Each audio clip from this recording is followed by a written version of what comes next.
Welcome to another St. Pete by Night revamped production.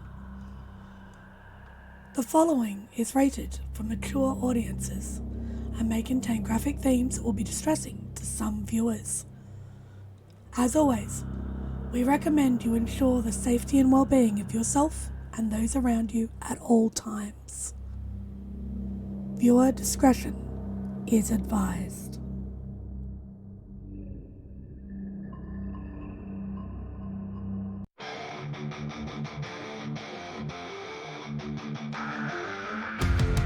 In the heart of night, we rise from shadows, howling at the moon, igniting our battles, cleansing Gaia of an endless fight, until our final days we will fight. Thanks, man, we stand united as one.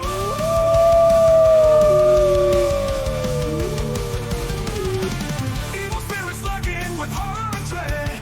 Little light leads us where the brave dare tread. Glory and honor, wisdom in our hand. Together we rise, take our final stand.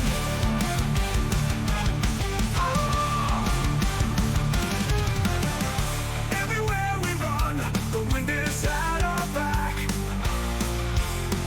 All the warring forces we will track. From the depths of the ocean to the clouds in the sky, vampires tremble as we learn to fight. Rage across Tampa, in this fight we'll stay. Evil spirits lurking with horror and dread. Little light leads us where the brave dare tread. Glory and honor, wisdom in our hand. Together we rise, take our final stand.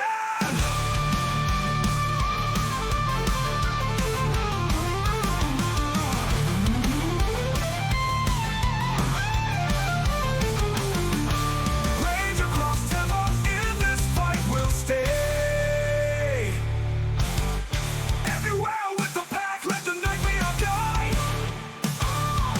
In battles of honor, we shall never hide. Rock will never hide.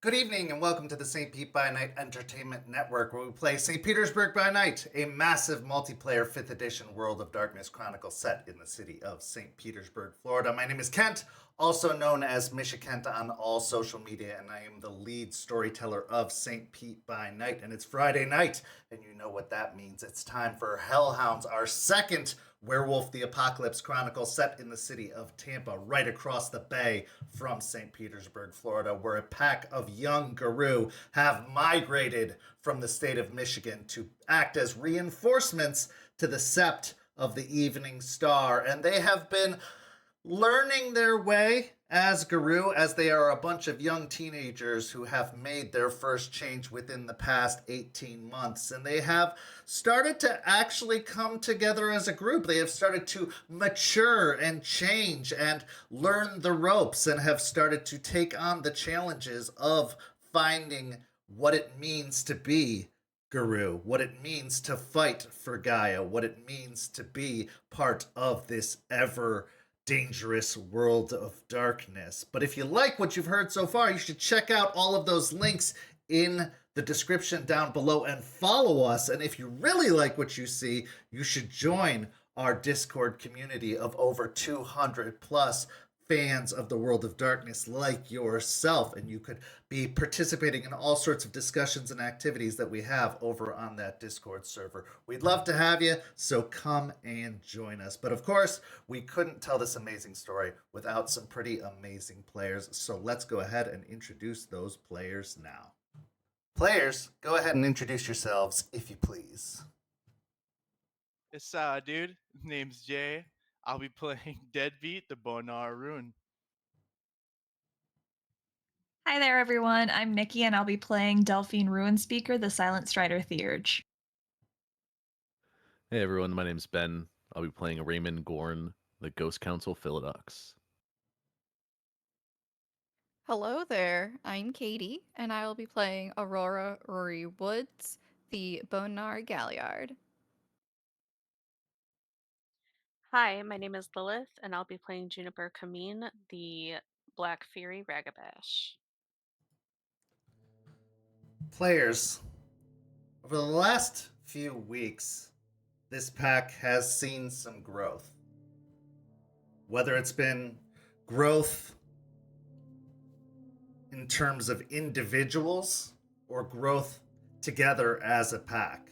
We've seen each member of the pack have their own trials and tribulations. We've seen them come up against challenges. We've seen them experience struggles. We've seen them witness some pretty uncanny and unbelievable things. Things that they never thought they would ever see. Things that they couldn't even believe were possible. Things that, as of a year ago, seemed like they would only be fantasy. Things that would come out of TV shows or movies or horror. Things that would only come out of nightmares. But now, these are very, very real threats. And now these are threats that they are expected to stop. Now, as most of this pack are less than the age of 20, they're expected to grow very quickly. And they've been told that if they don't, they may not even make it to see the age of 20.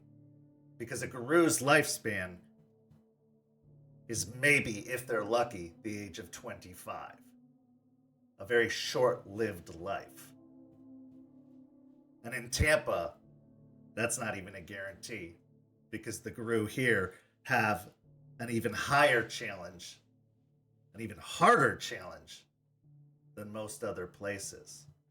And this pack is quickly learning that the more and more they experience.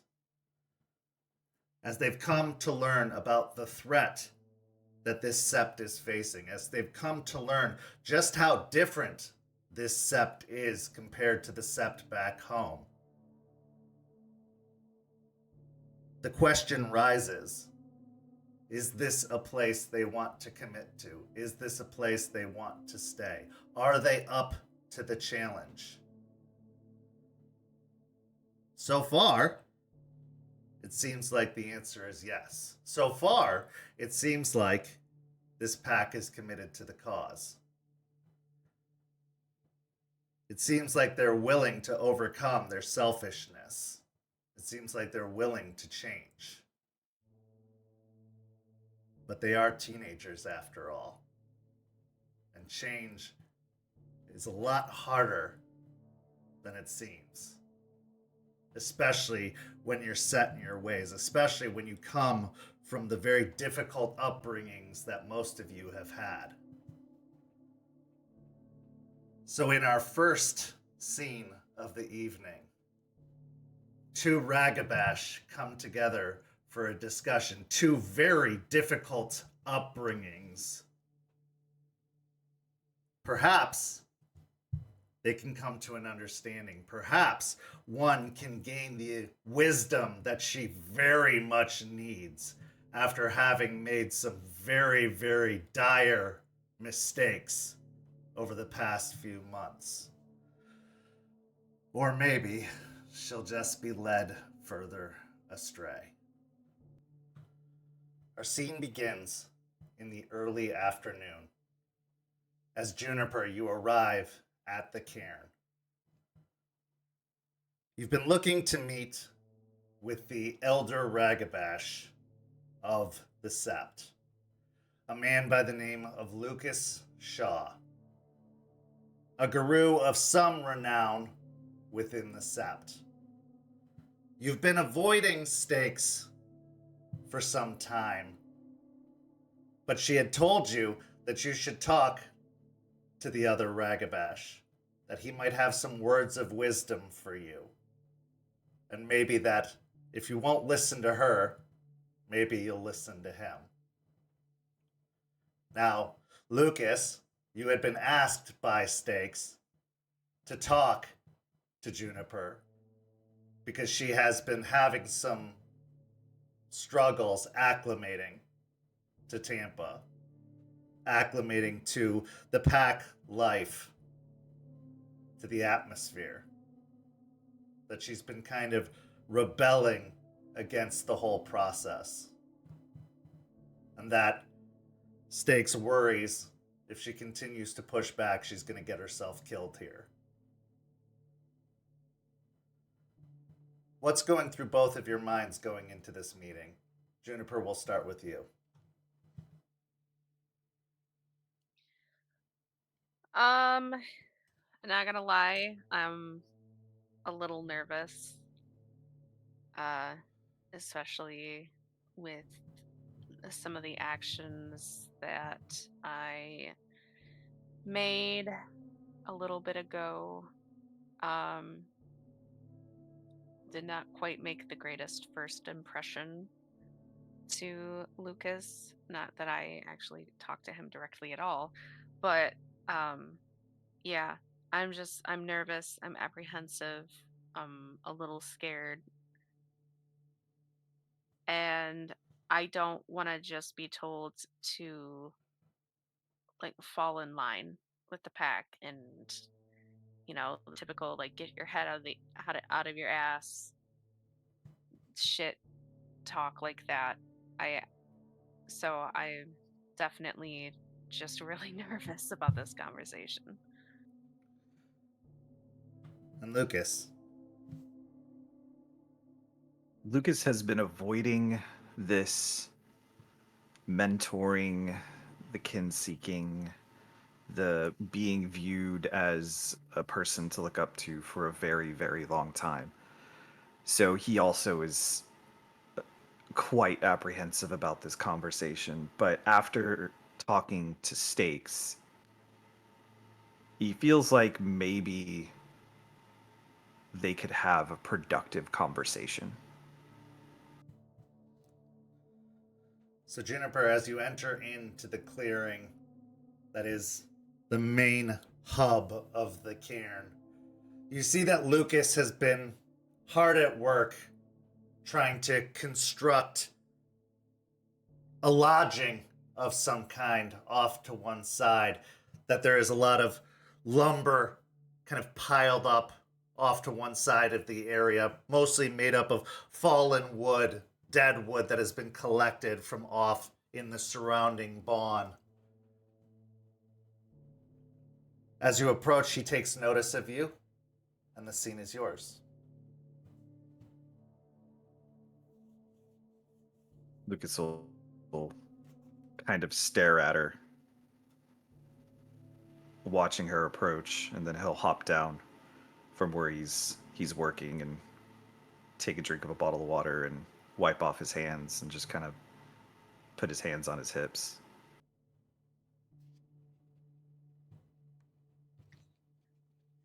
As I come up, I just kind of like watch this happen and wait patiently for Lucas to finish wiping off his hands before stopping and looking at him. Hi. So what's the name I'm actually going to call you by?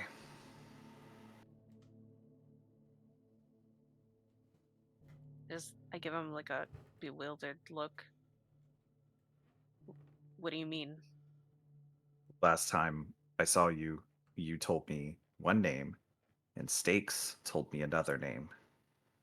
So I just want to make sure we set that groundwork prior.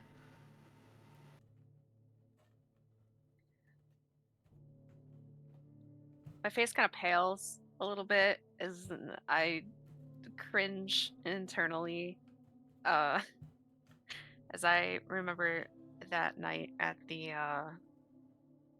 club. Oh, right. Yeah. You can just call me Juniper.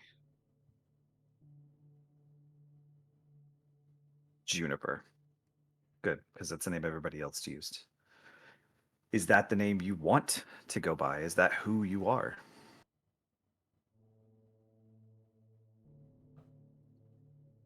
I mean, It's the name I was born with. It's the name I've always gone by. It's all I've ever known. Oh, except for the nicknames. Lucas will kind of look down at the ground and rub his eyes. Okay. On the off chance that other Silver Fangs and absolutely, Gaia forbid, other Shadow Lords come here, you're going to need to learn how to properly introduce yourself. I don't think anybody's taught you that, have they? No, not a single person has mentioned that. Yeah, Not even so Charles. it's simple. It's more of like a formality thing. Just what's your auspice? What's your tribe? What's your name? What positions you hold? And if you have a name you have earned or go by, like this, I would tell you Lucas Shaw, Ragabash, Shadow Lord, Keeper of the Land, Master of Challenges for the Sept of the Evening Star, and my pack calls me Stormrunner. Get an introduction like that, you kind of you make an impression, right?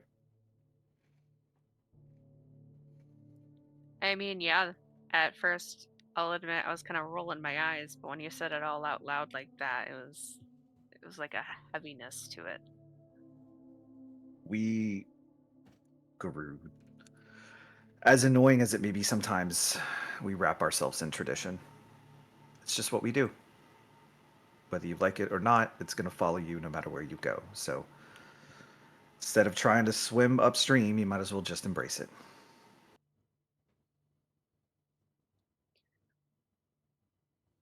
Well, I mean, some tradition, yeah, but from what I've been learning, I don't think that it should just fall in with all of the traditions of Guru. Well, is that you, or is that your moon that's telling you that? Or is it the Black Fury inside you telling you that? I mean, probably a good mix of all of them. You got told to come here, so you came here. Right?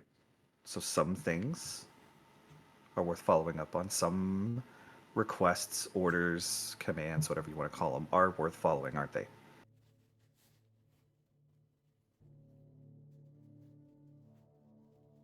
I mean, I didn't really come here because I was told to. It was more like I got asked to very nicely, more like a request, and then I need your help with this kind of deal. Yeah, Stakes and Charles were pretty concerned about you. And believe me, it was shocking to me that they wanted me to talk to you. But um, here we are. So, what's going on? What's your deal? What's your story? Uh, um, well, I just kind of like kick around with my foot awkwardly for a moment and look around, trying to figure out one, where to start, and two, where to start without spilling all the lore in one, like right from the get go. I mean, not, I mean, there's not too much to tell, you know? I grew up on like a homesteading property up in Michigan. My quality builders murdered my entire family. I hate them. I want to make them pay. My pack sucks. Not all of them. Deadbeat really sucks. And I don't know what the fuck I'm doing anymore. That's it. That's the big story. I clap my hands. Roll me a manipulation and subterfuge. Roll me a wits and insight, Lucas.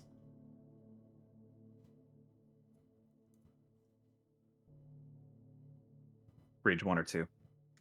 I would say you're at a rage 2. What about me? Probably like You're probably at a 1. yeah, that's what I was thinking.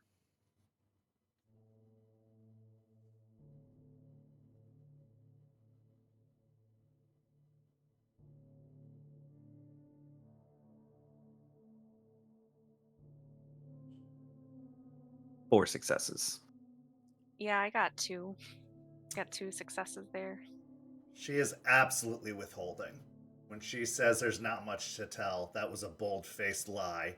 And then when she recounted her story, that is true. Most of the story is true, but she is definitely withholding.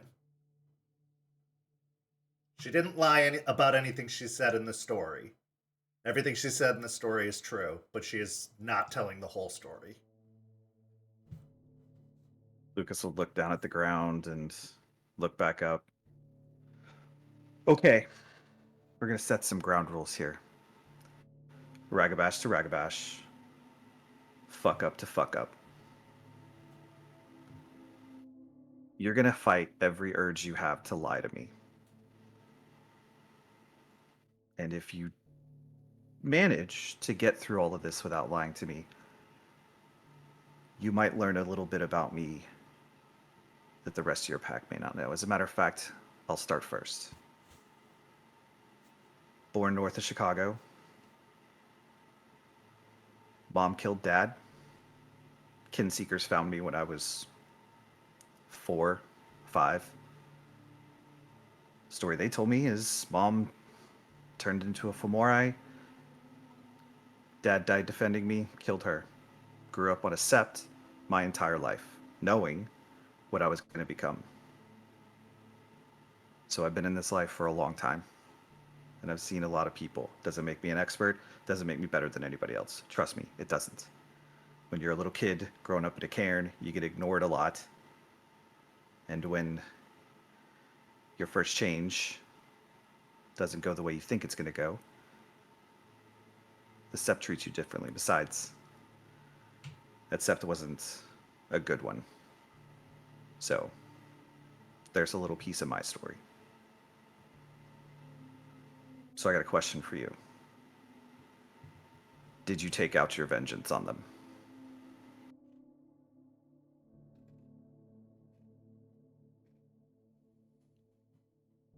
I just kind of stare blankly at Lucas for a moment. But the side of my mouth starts twitching and I start to smirk. And I look down and I say, "Yeah.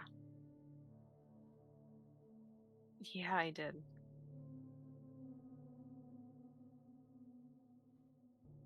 Good. Because Stakes already gave me the answer to that question. So I already know. How did you reconcile that? Or have you not reconciled that yet?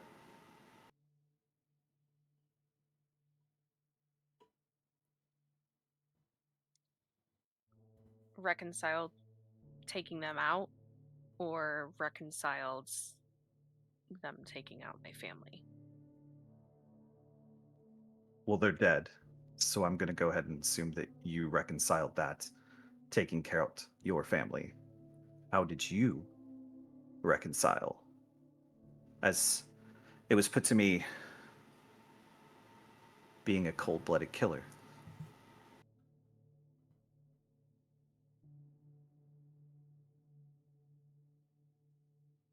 That's kind of harsh.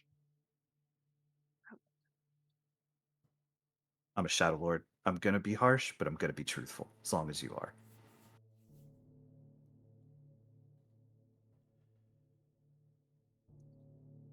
I mean, I don't feel bad about what I did, if that's what you're asking. They deserved it. My family wasn't the first one that they've done this to.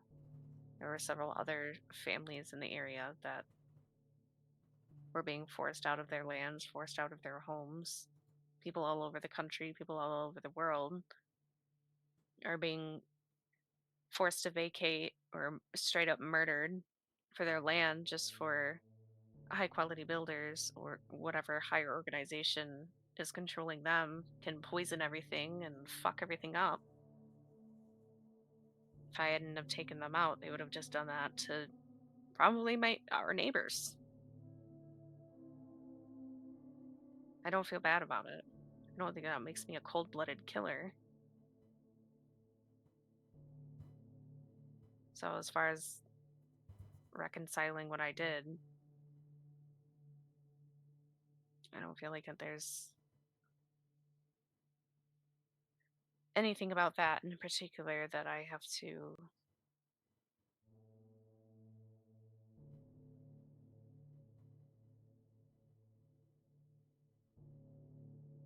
Yeah.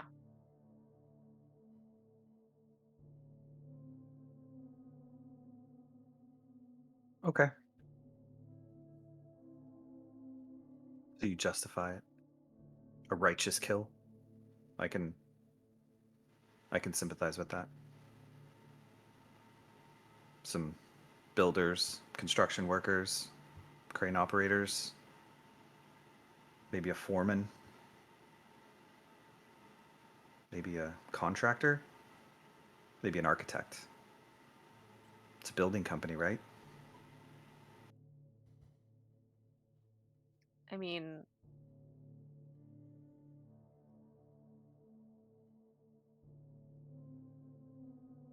I guess it would depend on how much they knew. They knew exactly what they were working for, who they were working for, supporting what those companies do. Sometimes diplomacy isn't enough.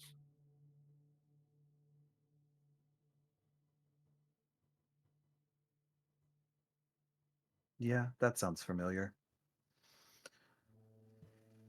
You think if you stop at a fast food place, the poison those people are hucking, that the people working there deserve to die?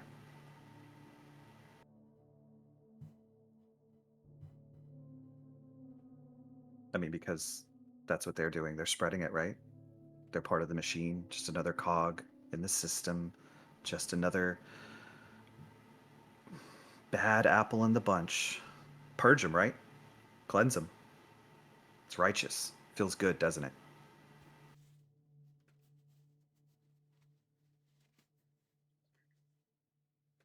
I just stand there silent as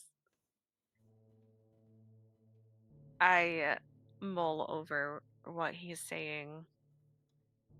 And I'm just internally thinking,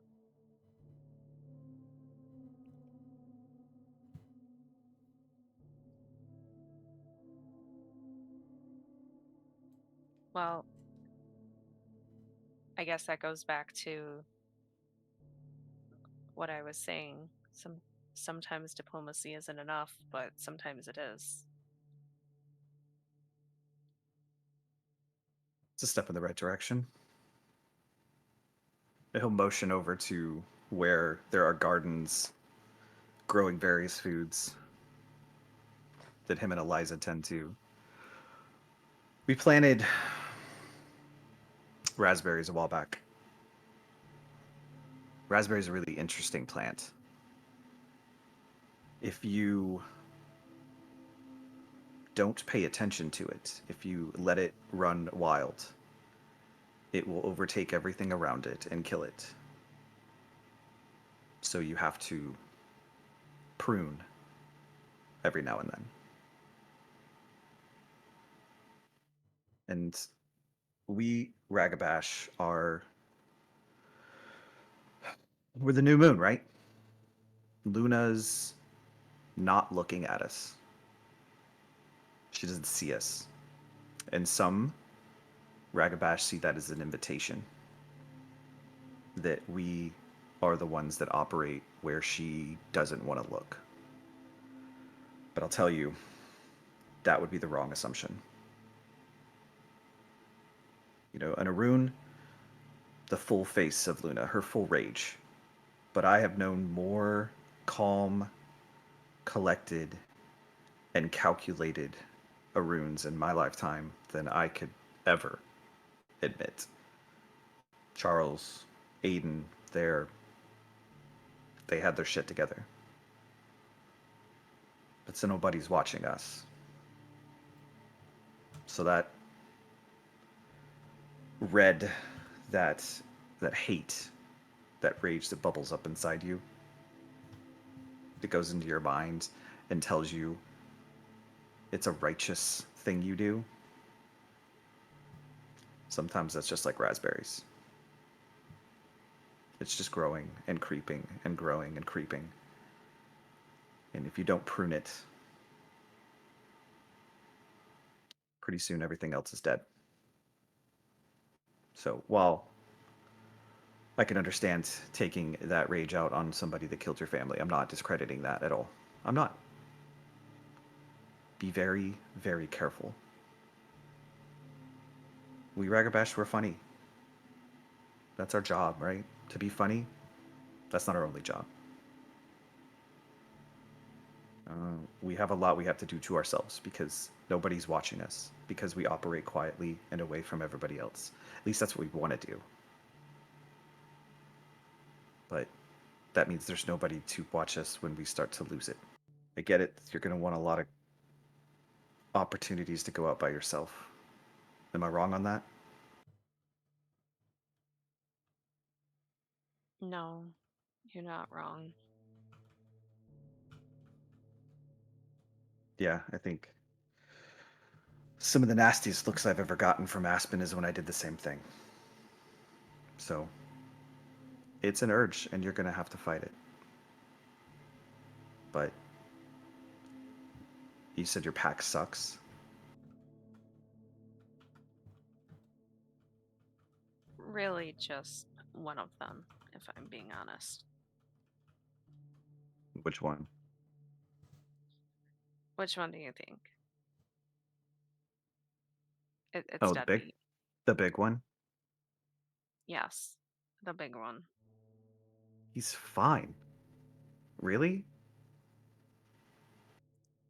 He's an asshole with an inflated ego who bullies me and the rest of the pack all the time.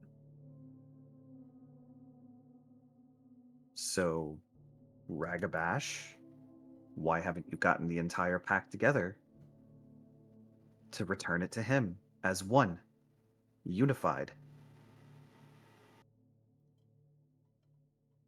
Look, the funny thing, the humor thing, that's a trope. It's if you see a system, if you see a person and it's not functioning properly, you have to challenge it. You have to make it better. If your pack's not working, it's not your pack leader's fault. It's not the asshole's fault. It's your fault. We are the ones that fix broken things. We change things that need to be changed. Do I piss my pack off? Yes, I do. Do you piss your pack off? Or just him? I would say just him, but I don't think that my pack leader is the happiest with me right now either. So, Is that the one with the beard? yes.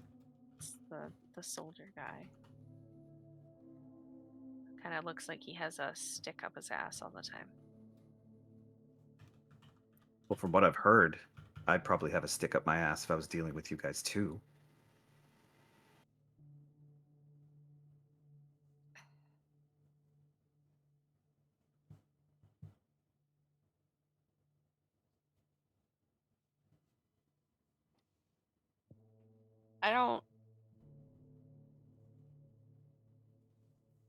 I'm not the best at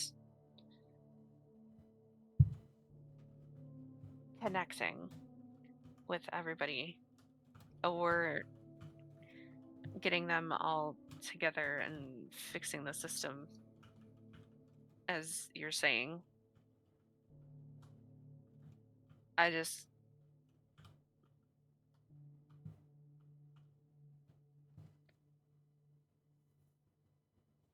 I don't know.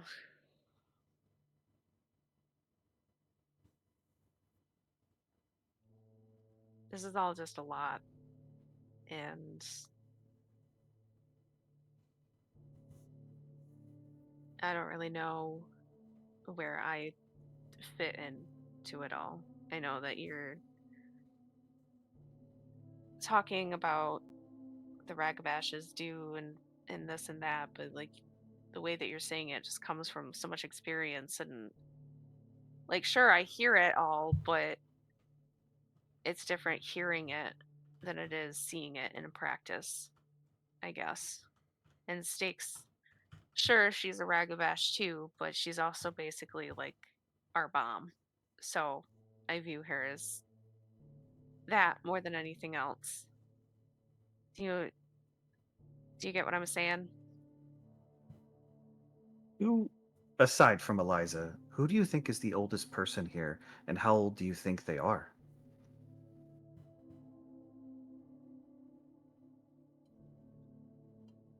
I don't know, like 30 something? We're a bunch of 20 nothing idiots. Like, honestly, how much experience do you think we have? Well, you just said it you said it yourself, like you've been in this basically since childhood. Wasn't it a pack?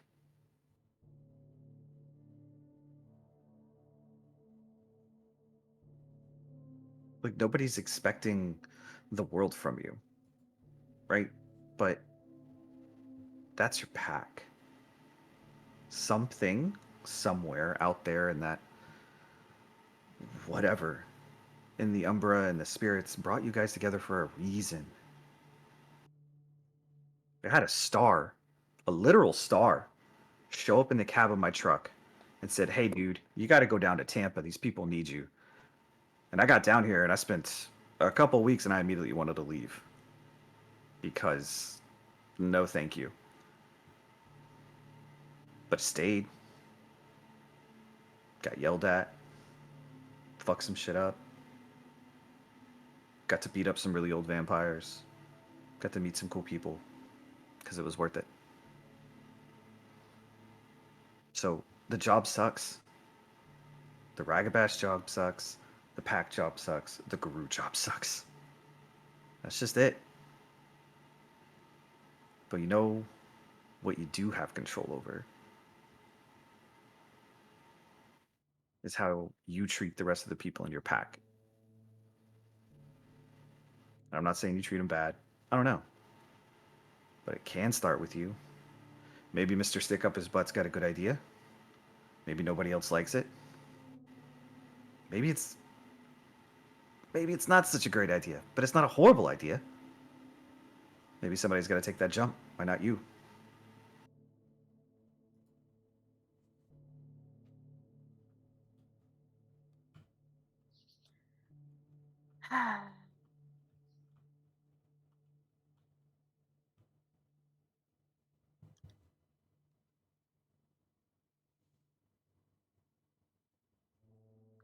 I mean, I guess I could give it a try.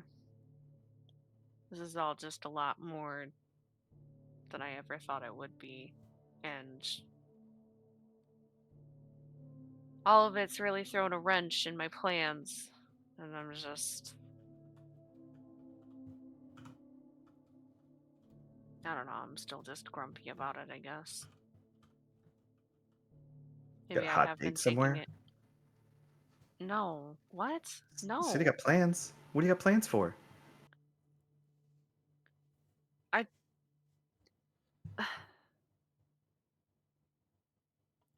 I was planning on going after the higher ups and high quality builders and everything back in Michigan. And then we got kicked out of the Sept. And I guess I'm just still angry at my pack. And part of me doesn't really want to help them get better or improve or anything because fuck them and everything for ruining what we had up there.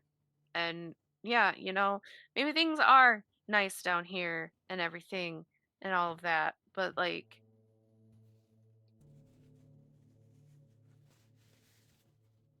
they're also fucking selfish. Like why shouldn't I be selfish too? Some I don't know.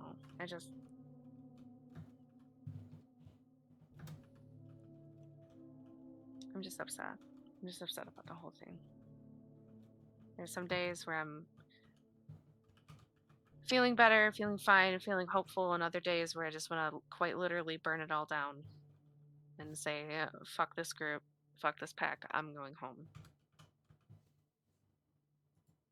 But I get what you're saying. Sorry for going off like that. I just.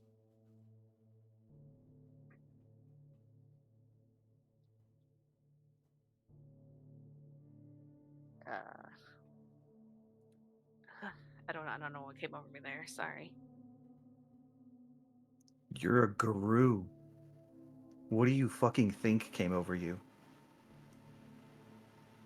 You still haven't tied down that part of you yet, right? It's never going away. It's always gonna be there. I promise you. Even when you don't want it.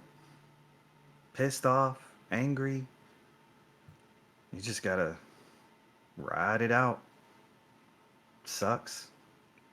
But, I mean, we all have it. But I got one question for you, and it's gonna raise that anger level probably a little bit. So just, that's the best I can do to soften it. If your family was alive, knowing what you're doing, do you think they'd be proud of you right now?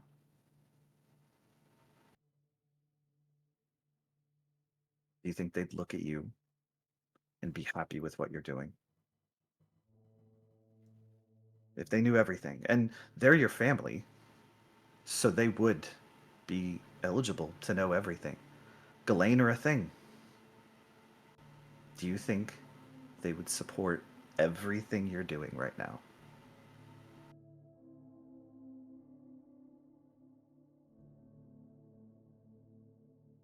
Because they're family, right?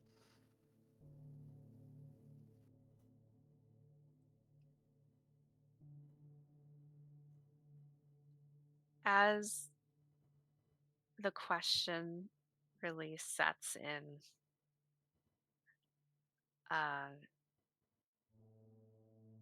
I start to frown and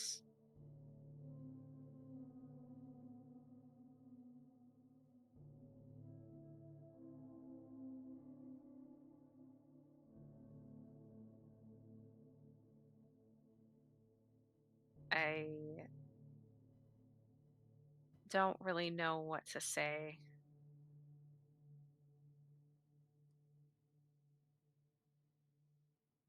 For a few moments as I think about how my parents would react, my brother, my grandfather.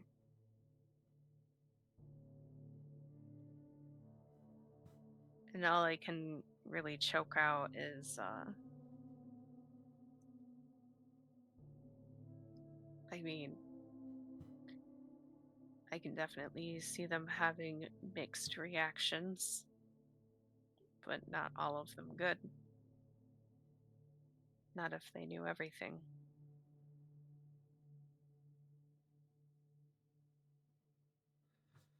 As Lucas had asked that question, another memory stirs.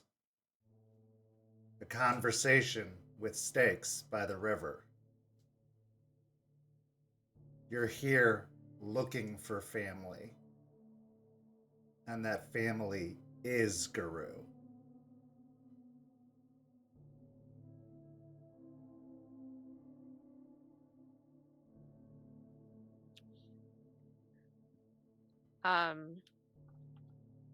I furrow my eyebrows as I remember this.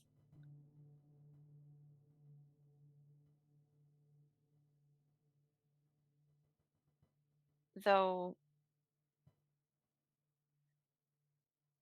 I don't know what all of my family would think. Apparently some of them are Guru. I just haven't found them yet.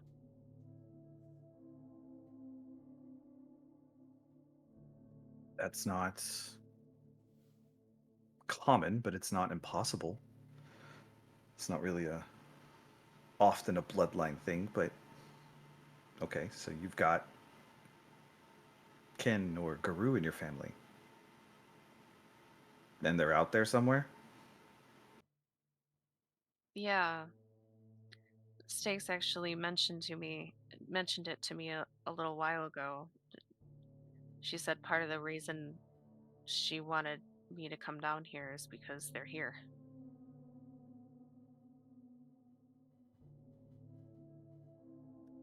Been here a while. I haven't. I mean, unless this person's really good at hiding, met any other Guru. I mean, before I got here, Eliza was in the depths of Hirano, and Ryder was Ryder. I mean, Aspen and them were still able to find them, so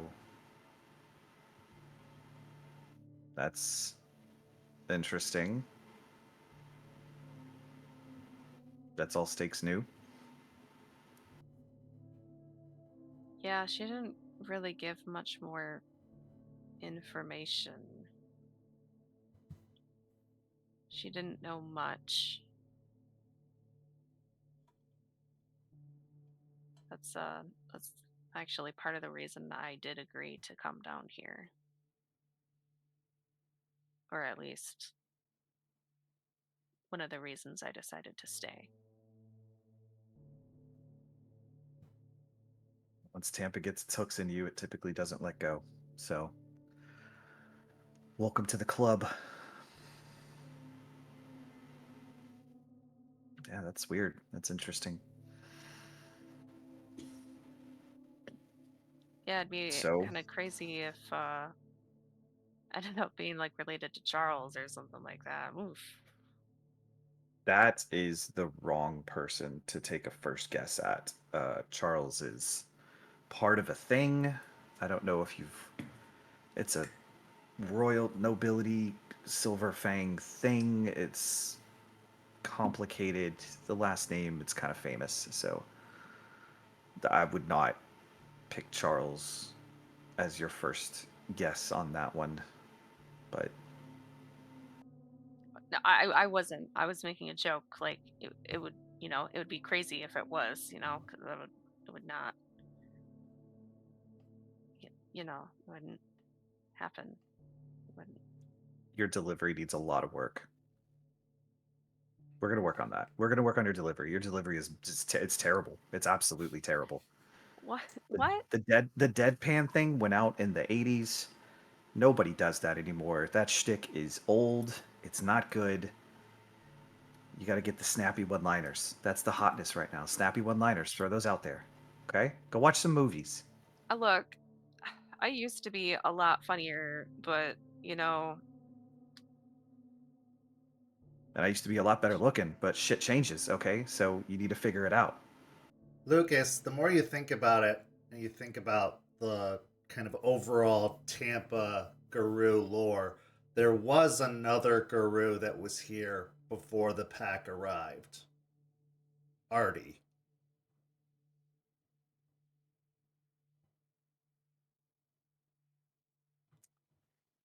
I mean, all that aside, come to think of it, there is one I know was here before we got here. He's a glasswalker. He's a Ragabash like us. His name's Artie. He, I thought he had a brother. I was pretty sure he had a brother. Had is keyword there, sensitive subject. Just breach that one slowly with him. Worth going to talk to him? Maybe? When he gets back? When he gets back? Yeah, he didn't take the loss of one of our pack mates very well. A lot of us didn't. I didn't. Aspen didn't. He didn't. So he went out to go be the emissary.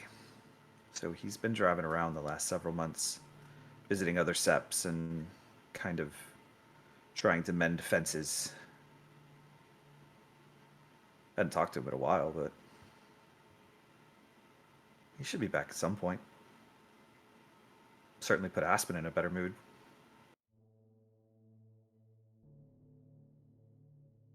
They're a thing.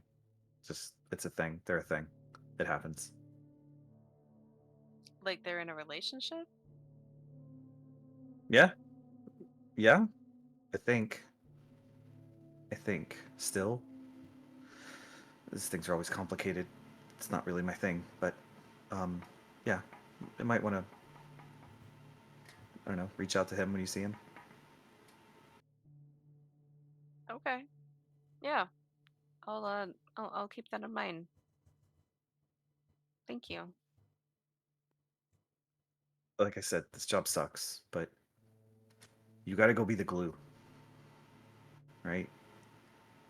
If something's broken, go break it some more so you could build something new. Right? That's what we do. We find problems, we smash them down, we build up better things. Scar tissue. Trust me. I know a lot about it. Go fix it. You know, I came here looking for advice and camaraderie, and I feel like I got that. But somehow this all also just got kind of worse. Yeah. Yeah. That's the job. That's the job. You'll be fine. Hmm. And to just have a look of like a person who just smelled something not pleasant on my face, like, internally, I'm just like, oh, I don't believe you, but okay.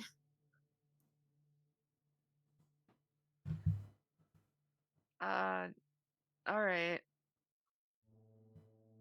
Yeah. I just kind of like scratch the back of my head. I don't really know where to go from here. Can I help you with the garden or something? Good with a hammer? Pretty good with a hammer. All right. Pick up some tools. Let's get to work. Sounds good to me. As the two Ragabash set to work on a new structure for the cairn, it's hard to say whether anything was gained from the conversation because Ragabash advice is like a double-edged sword.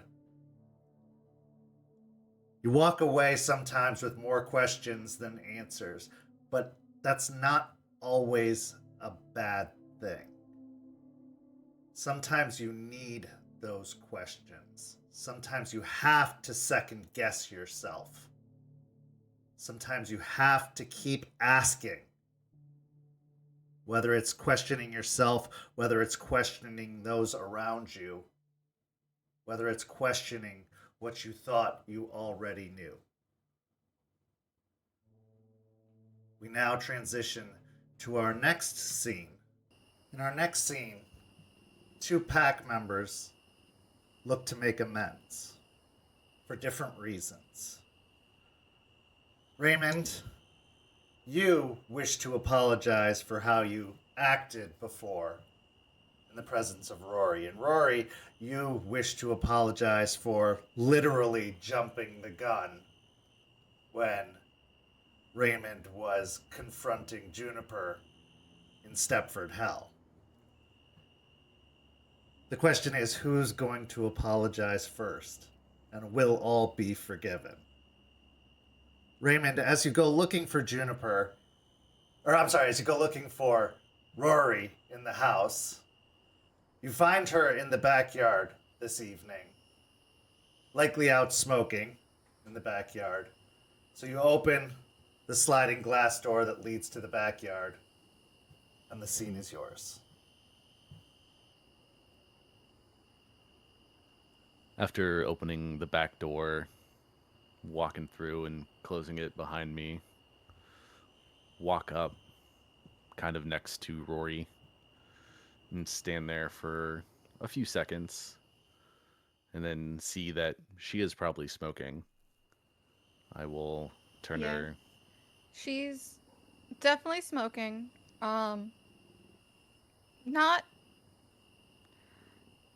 Not entirely ignoring your presence, but more just paying attention to the sky. Has no music going on, no earbuds in, just looking up, thinking to herself and enjoying a smoke as you walk out.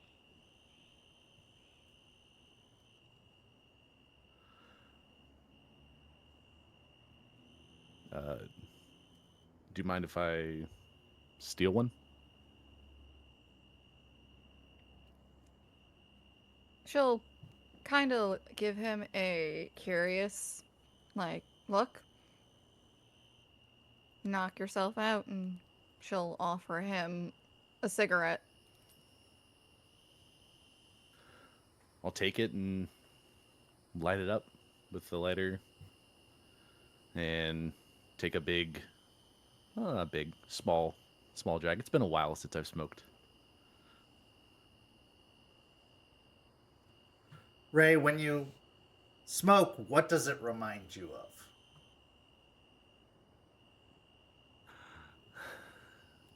It reminds me of sitting on watch, staring out into the night of endless darkness, doing everything in my power to stay awake, with basically the only thing to do that, nicotine and energy drinks.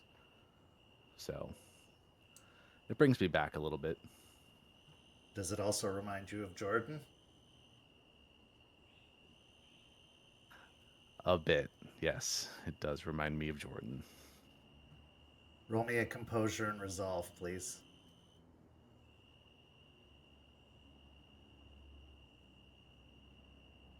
Composure resolve? Was that what it was? Yes. Sorry. Okay. I'm assuming one rage. Yes, one rage.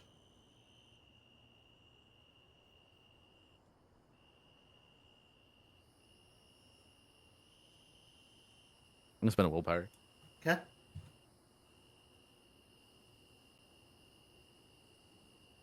Two successes. A shiver goes up your spine at the thought of it, causing you to kind of shudder a little bit. But you kind of swallow hard, pushing it down, pushing that sensation down. But it's enough to make you just shudder enough for Rory to notice. You may continue.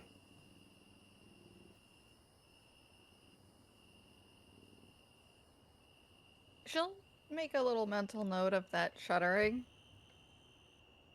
And after her last interaction with him, she's gonna wait for him to say something first. But kind of acknowledge, you good? And like her demeanor, her expression, like now kind of more focus on him being there rather than just being outside and looking up.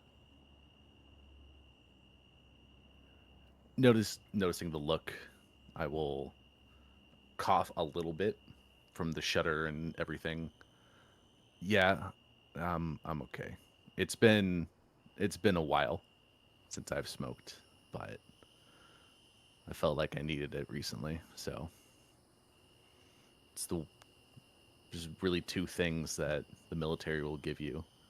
One is a broken and destroyed body that you have to live with the rest of your life, and the second is a nicotine addiction.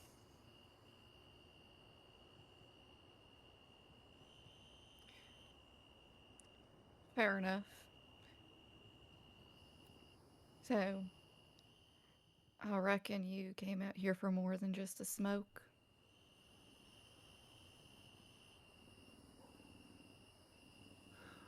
I'll take another small drag and exhale and kind of my other hand scratch the back of my head and look kind of down. Yeah, I've been told a lot recently about having the need to connect with everyone, and with that I wanted to apologize for the last conversation we had. I I reacted a little strong, and that was a little unfair to you. So I didn't want to start off a conversation ignoring that, and I wanted to acknowledge it. She'll look a little taken aback by that, and then she'll take a big drag. And when she exhales, she makes sure to like point it away from Ray. Kind of more out of like a respect thing, because being short and downwind and smoking with people is never fun. Um, I accept your apology. I probably shouldn't have poked after that night. We were all kind of riled up.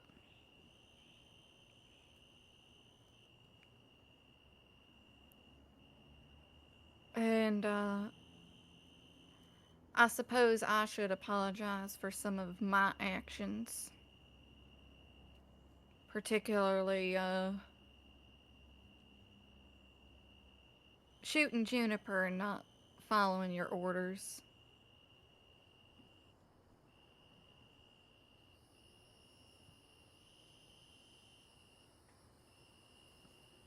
I'll nod my head a little bit at that.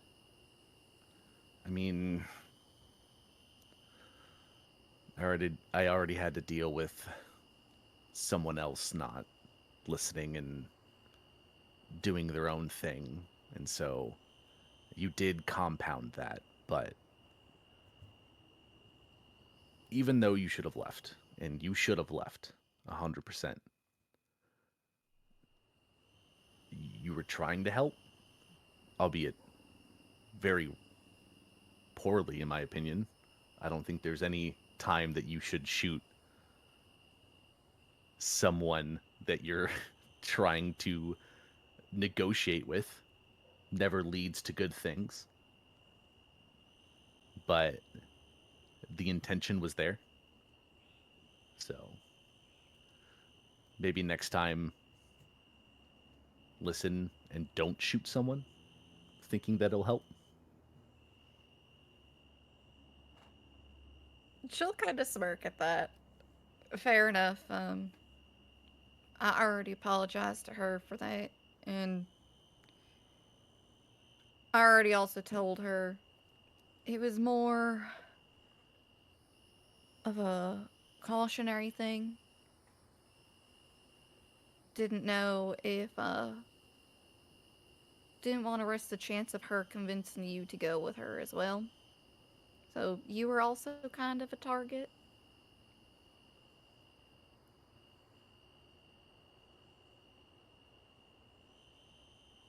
Well, it's good to know that you were probably going to shoot me too.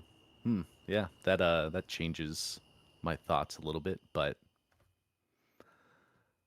I can tell you right now there was no way that Juniper was going to convince me to go with her on that.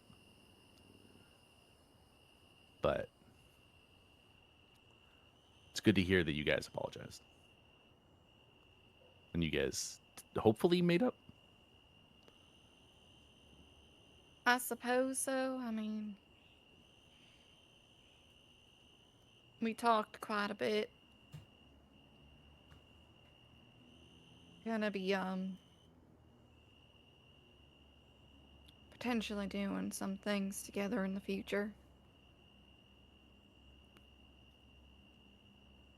And she'll put out her cigarette and put the butt in an ashtray that they probably have in the backyard somewhere.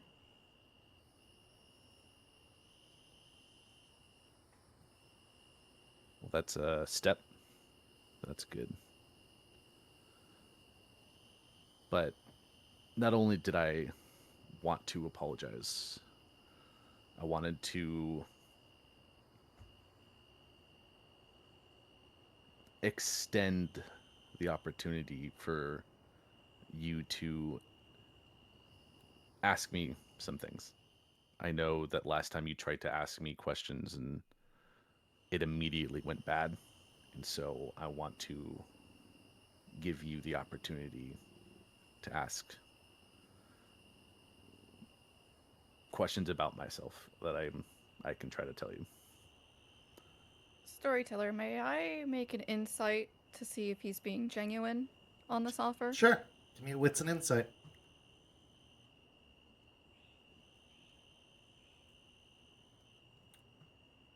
Raymond, are you being genuine? Yes. Yeah, then I would say Yes. you don't even need to make an insight check. Then okay. yeah, you're gonna succeed. So yeah. All right, I got 2, but Yeah. if I Then succeed, yes. she's still gonna kind of be suspicious and cautious. What's the catch? Well,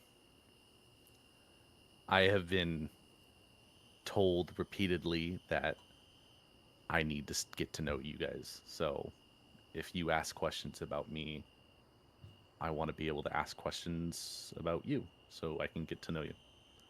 More So than just. what I'm hearing is you're finally starting to give listening a try.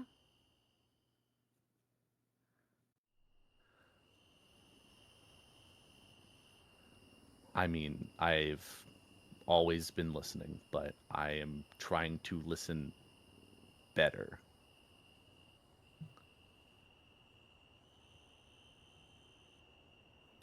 Hearing something and listening to something are 2 completely different things, but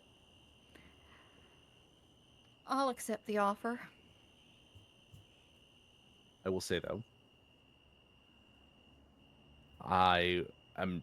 If you ask me something, and this will also be for you as well. If you ask me something and I do not want to talk about it, I will tell you. There are certain things I do not want to remember. I do not want to bring up. So, if I say, let's pass this question, I'm not talking about it, don't poke. Because I know that you like to do that.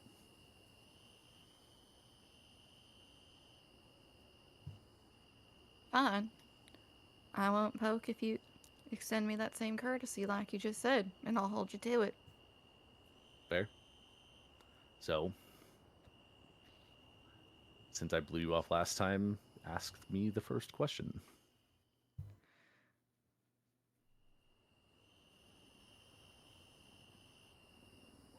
Alright, we'll start with this.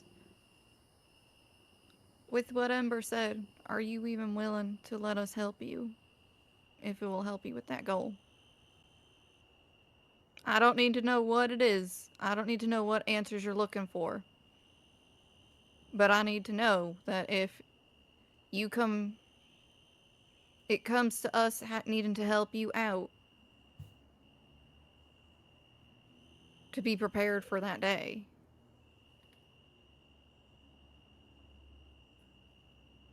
This time I'll take a long drag from the cigarette and do my best not to cough.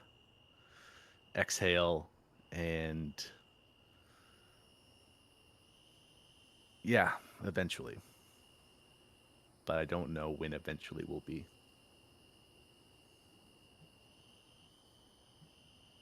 Alright, then I won't push that matter anymore.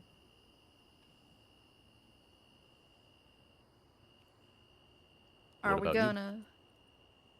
What about me?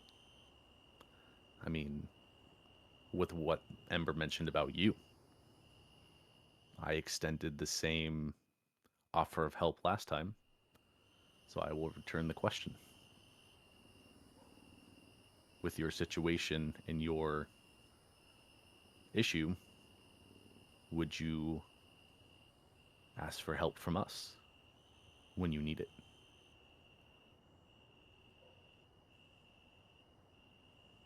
She'll kind of put her arms across her, like wrap her arms around herself a little bit, and think on that for a long moment. If it's who I think it is, then I might ask for help. It's all situational with that one.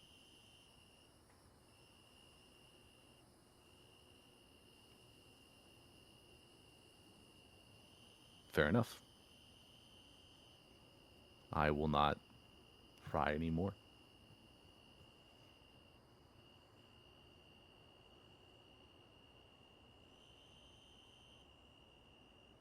I would appreciate that.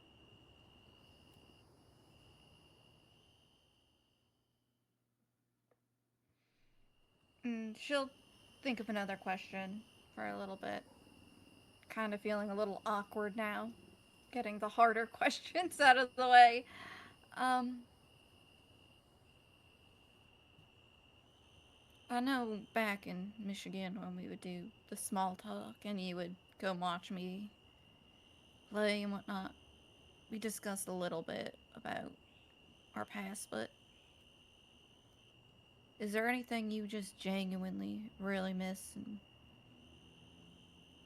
want, unlike, would want to go back to, or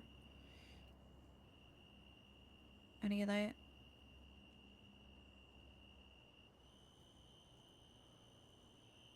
Take a deep breath and do a sigh. I mean, I would love to just go back and see my family. Spend time with my mom, my dad, my nana. But that's something I can't go back to, possibly ever. So, as much as I would love to go spend time back home, I don't think I can for the rest of my life. So,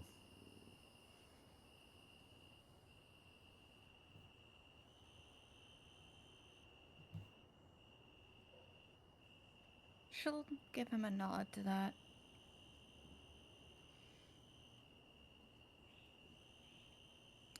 I can only imagine how tough that is.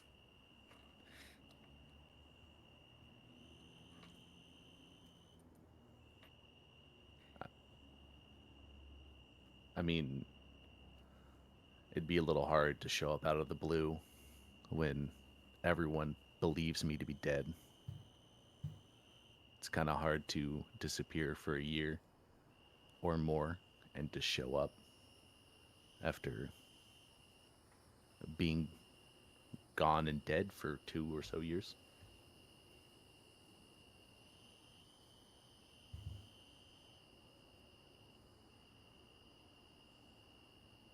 But it's not impossible. There are those miracle stories out there.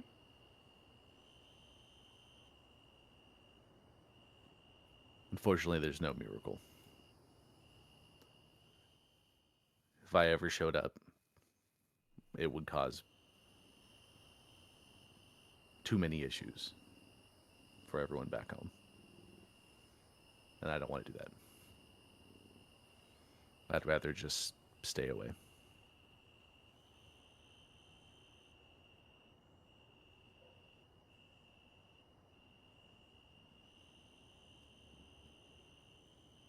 I see. Your question now, because I guess we're doing a back and forth thing instead of multiple back to back. I mean, you could have asked another question. I don't really care. But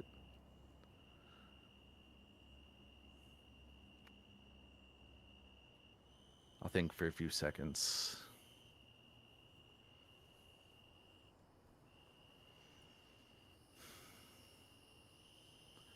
If you don't mind me asking, why did you leave Alaska? I mean, you traveled a long way away. And I know that you like to hitchhike and busk, but I feel like traveling all that way and all those miles feels a little like an insanely long distance to just go on a road trip.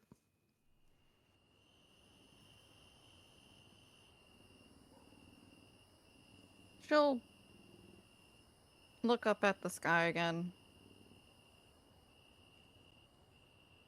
I didn't necessarily want to leave, but at the time I didn't feel like I had a choice. There was really nothing left for me at home. I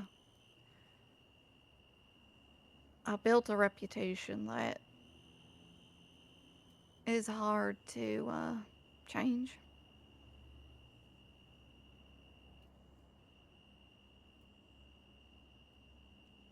And the more I think on that day, the more I'm not proud of it.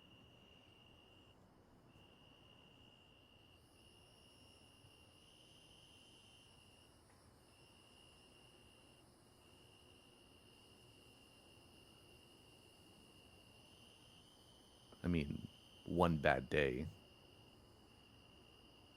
shouldn't have derailed your entire life. I mean, sometimes it does. Everyone has it that bad of a day. But it shouldn't have been something you couldn't have come back from. It is when it's on your permanent record.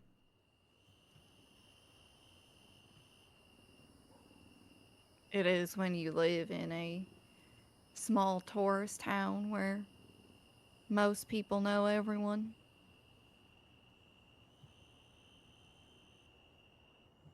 Especially when your folks run one of the more common businesses in the area.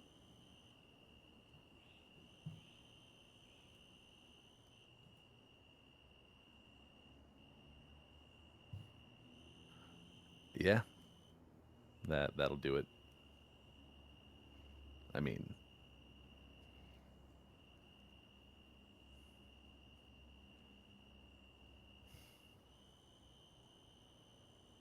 so after that, just decided to head out, get as far away as possible. More or less. Got in a nasty fight with my father.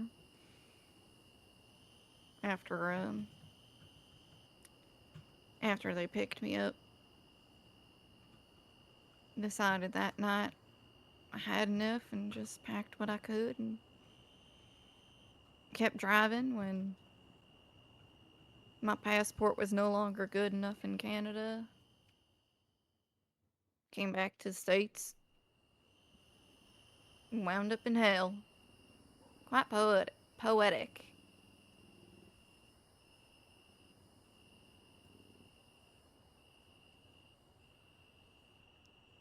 Honestly, yeah. Very poetic for all of us.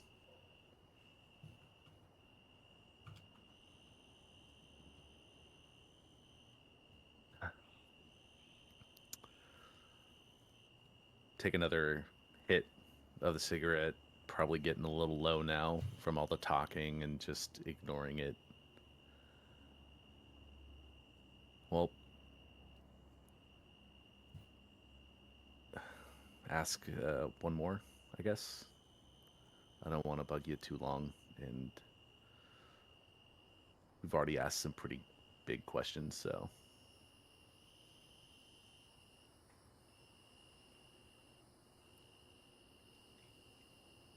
I mean, I'm always down for a smoking buddy. It gets very lonely out here at times.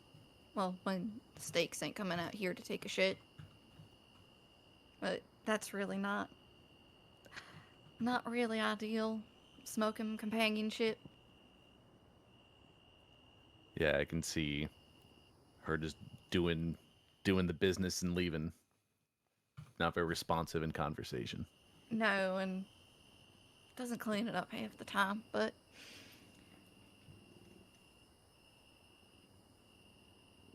and she'll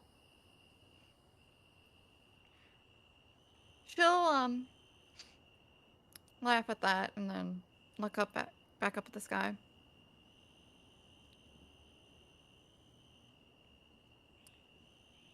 Did it look just like this while you were out there on the battlefield, or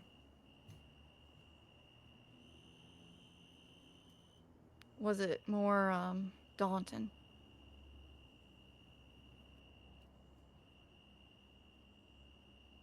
I'll look up at the sky after she asked that question. I mean, daunting. Yeah. It was daunting most days, most nights, but it was a lot brighter over there. Not as much light pollution. The stars are brighter. You could see more of them out there. And where our base was located, it was probably, what, 15 clicks out from most towns. So we didn't have as much light. It was prettier. A lot more relaxing. But still daunting.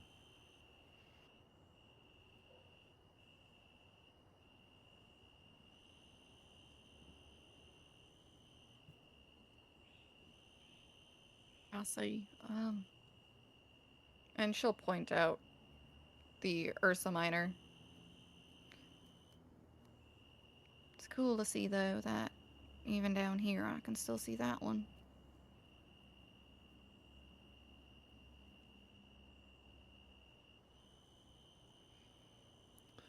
Yeah, some just make it through. It's good. It's nice to look up and see things like that.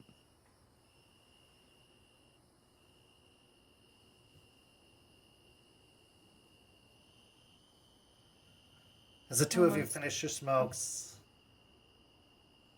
go ahead and finish your conversation. There's a stronger understanding. It's hard to open up and be vulnerable, especially in this group. There's been reason to distrust. You all come from very, very different backgrounds. Backgrounds of abusing and being abused, backgrounds of crime, backgrounds of hardship, backgrounds of war.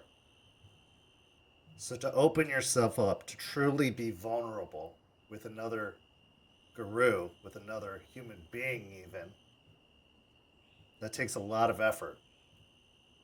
But over time, you've tried. Over time, you've learned to trust one another. And now, a bond is formed It's early, it's fragile, but even with just a few simple questions, even with a little bit of trust, maybe the answers could be a little vague. But with an offer of help and an acceptance of that offered help, that's a future being formed. That's a promise being made. Maybe there's something to this. Maybe this is a pack after all. We transition now to our next scene. Our next scene begins after a long and probably awkward car ride.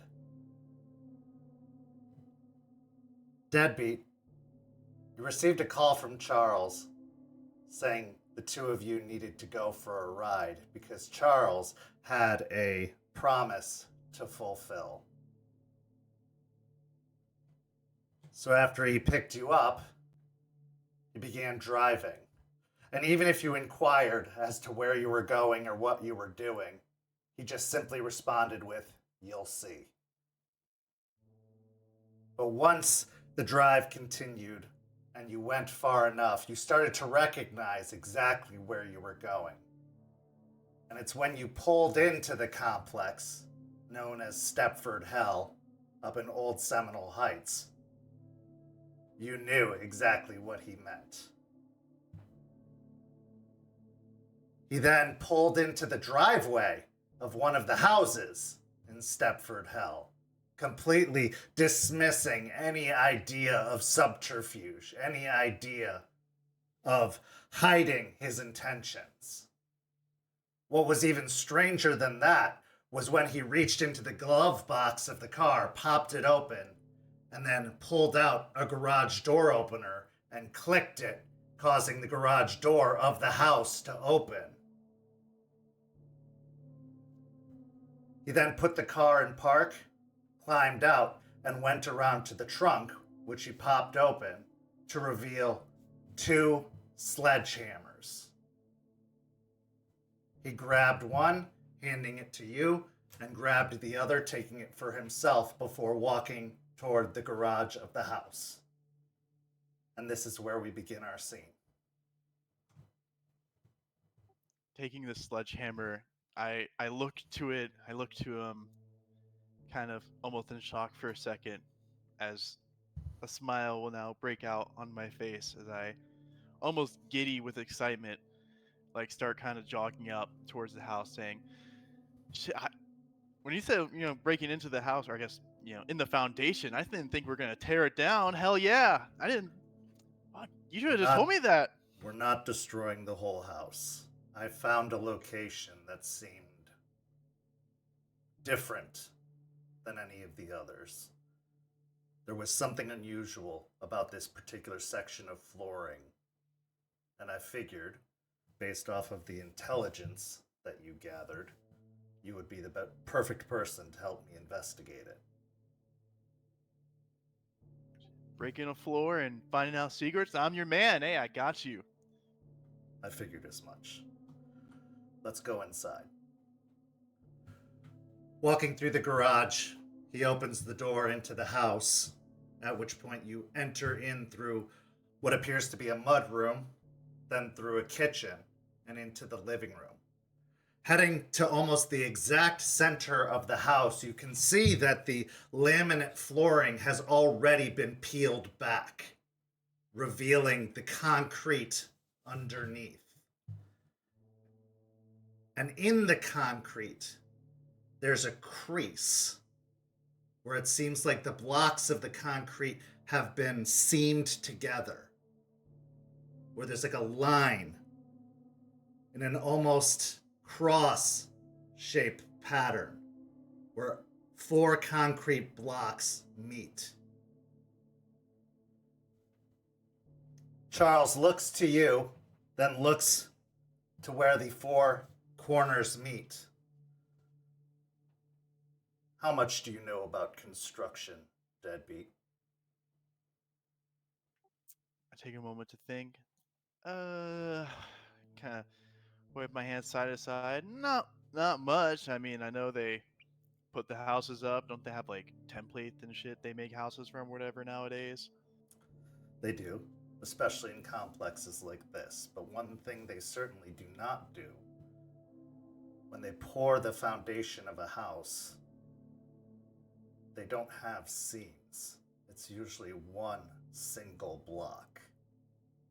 Concrete comes in wet, and then it dries. So why would there be a seam? Why would there be any kind of crack or separation, especially for a recently built house? This was only constructed within the last several months. This isn't a mistake. This is a target. So, if there's any place we should begin our search, this is it. Would you like to do the honors? I'll have a wide smile on my face as I get ready my hammer, as I'll say, I've been waiting for you to say that. Let's do this shit. After you. And I'll take my hammer and do a very wide swing, kind of. I definitely don't have a lot of experience, throwing around weapons or swinging weapons, but I do have a lot of body weight and a lot of strength. I just kind of throw my whole body into it. Just not a lot of grace, not a lot of finesse, but a whole lot of strength. All right, give me a strength in melee. No dots in melee crying. Do I have, what's my rage at right now? 1 or 2? I would say you're at a 1.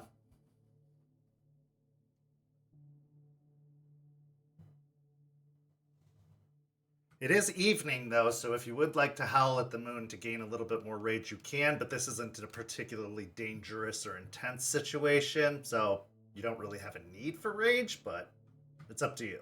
Actually, I'll do it so that I can shift to my Glabro. All right, So that good it'll call. be easier for me to do this. So I'll roll the rage check, which succeeded at the 7. So I will Hulk out my form, growing in size, as I get ready to swing this, knowing that I don't know what the hell I'm doing, but I at least know I can be really strong at it.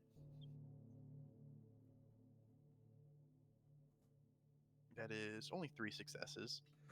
With 3 successes, you swing the hammer over, sending it down onto the seam where you see it cracks. It does hit the concrete pretty hard, sending a small crack throughout the concrete, but it's going to take several more swings of that magnitude to even start to break through the concrete. Charles takes off his suit jacket, folding it up and draping it over the counter in the kitchen. He then rolls up his shirt sleeves, taking the sledgehammer in one hand.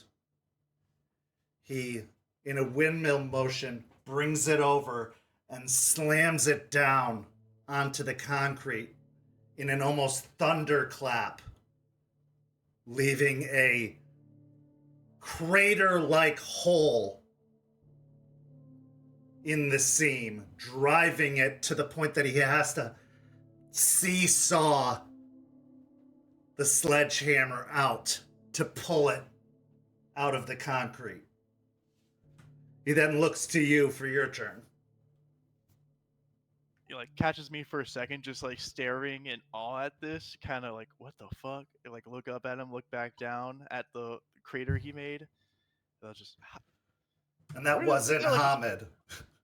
Yeah, that's the crazier part. I'm in Glabro and he did even better than me, so I'm just looking down.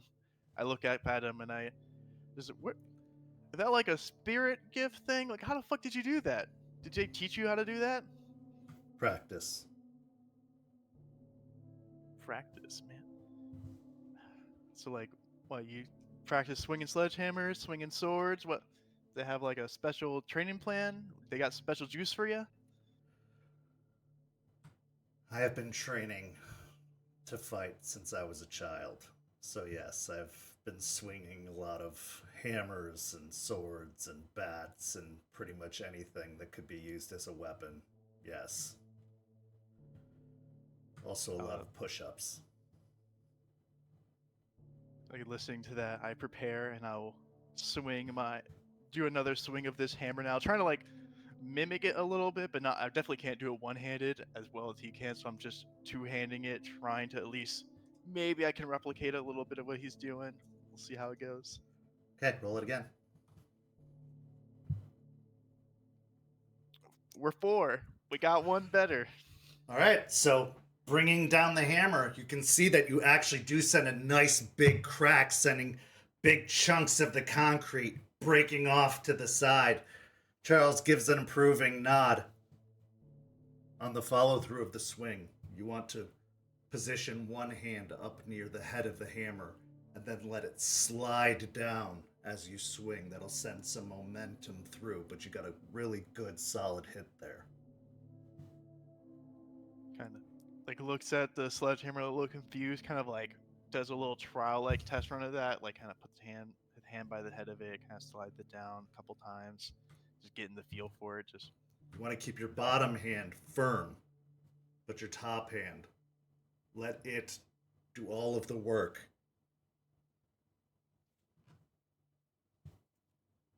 kind of nods to that as he'll look to Charles again and say, "So, I mean, if you've been trained with a bunch of weapons, that now I gotta know what's like the weirdest weapon they had you train with now, like."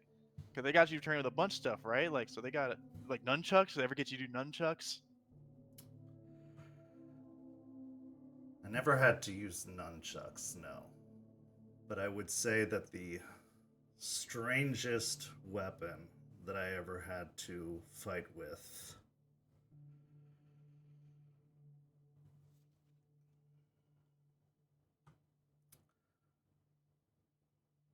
a shopping basket. Not a shopping cart, a hand basket.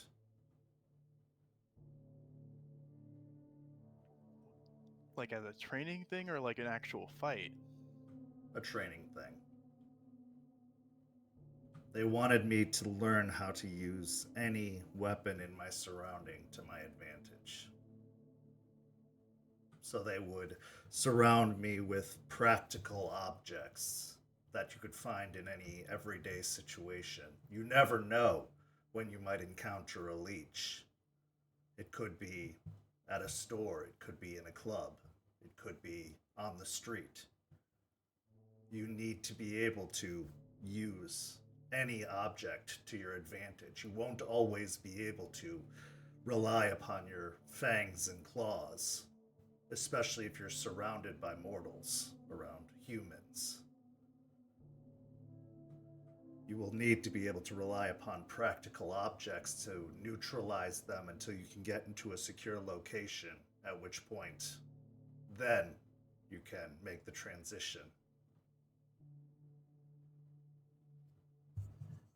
Like I nod to that. I right now have my sledgehammer, the head of it on the ground, and I'm kind of leaning on it, waiting for him to take his turn. As I'm just kind of digesting that information, I give him like a nod for a go ahead for his turn.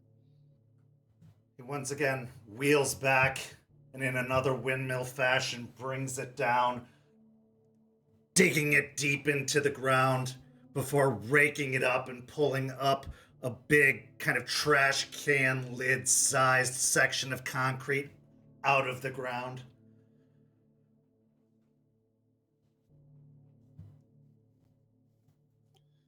So who were you trained by in order to like who? Because I know like obviously probably not some normal upbringing to be trained to be fighting with shopping bags, but like who?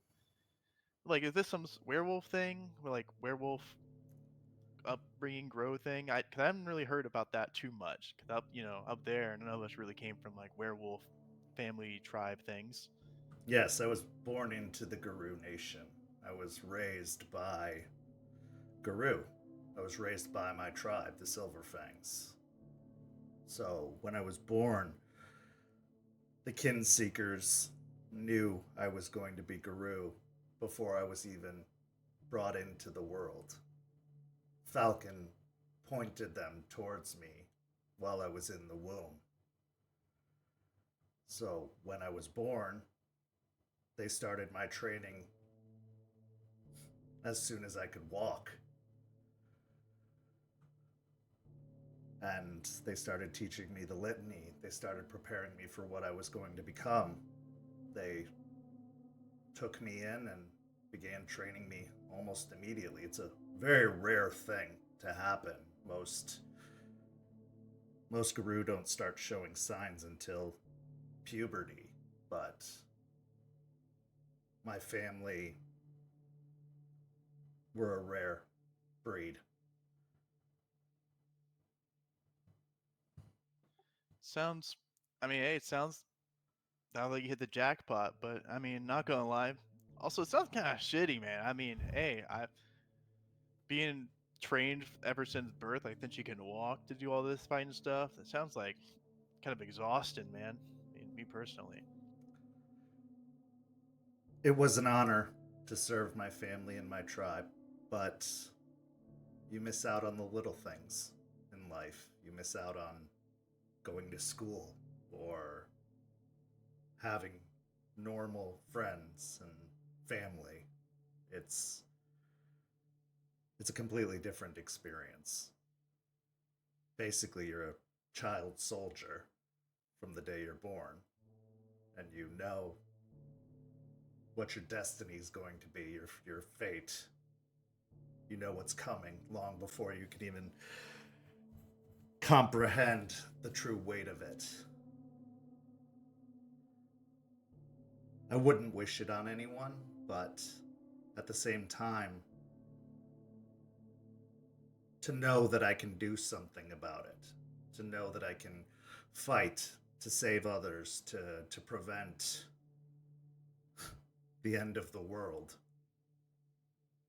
There's something great about that.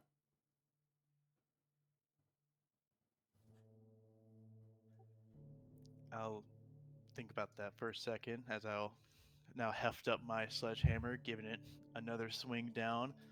See if get the kind of breathing a little bit heavier right now. Not like, tired, but you know the exertion's getting to me a little bit. I'm not used to swinging around sledgehammers, more swinging around my own fist. Having something like this is not in my repertoire. Not something I'm used to. That is, I'm gonna actually use a willpower because this could be pretty cool. Just I don't want to get shown up by this guy. I gotta at least put a little bit of my own in here. Okay, that's 6 with a crit. Okay, so as you crack through the remaining concrete, you hear a clang. Not just the sound of your steel-headed sledgehammer hitting stone, but breaking through to something metal beneath it. Charles immediately looks to where the strike landed. I think you found something. He then hops down in the ever-growing crater that the two of you have formed, and he starts to lift out the chunks of concrete and starts pulling them out and shoveling them to the side. And as he does so, more and more, you reveal a large steel container. But the more it's revealed, the more you come to learn what it is. It's about 7 feet long and about 3.5 feet wide. It's a coffin.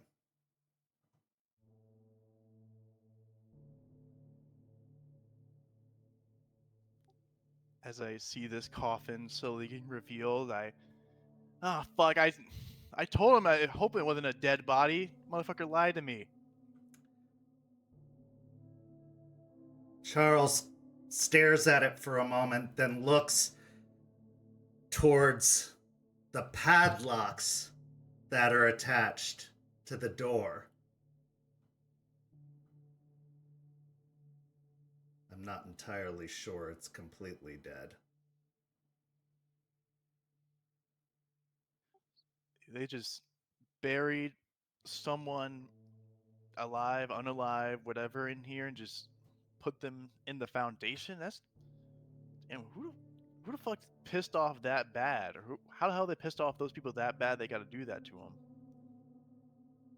Or it's something that's meant to be retrieved later.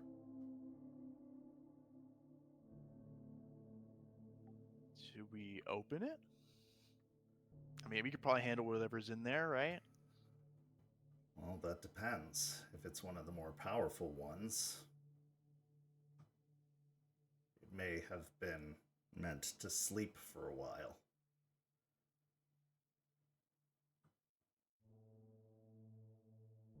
Go to the back of my car.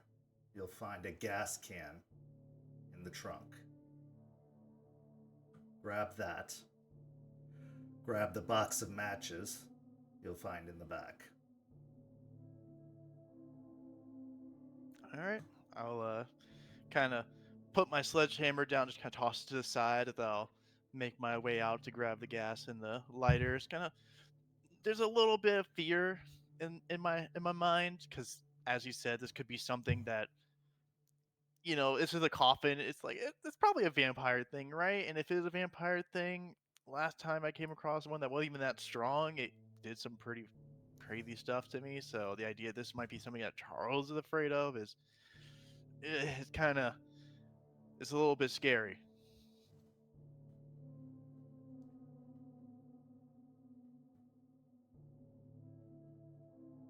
So as you head out to the car, following his instructions, you see that the trunk is still ajar, so you pull it open and you do, in fact, find the full gas can and the box of matches inside.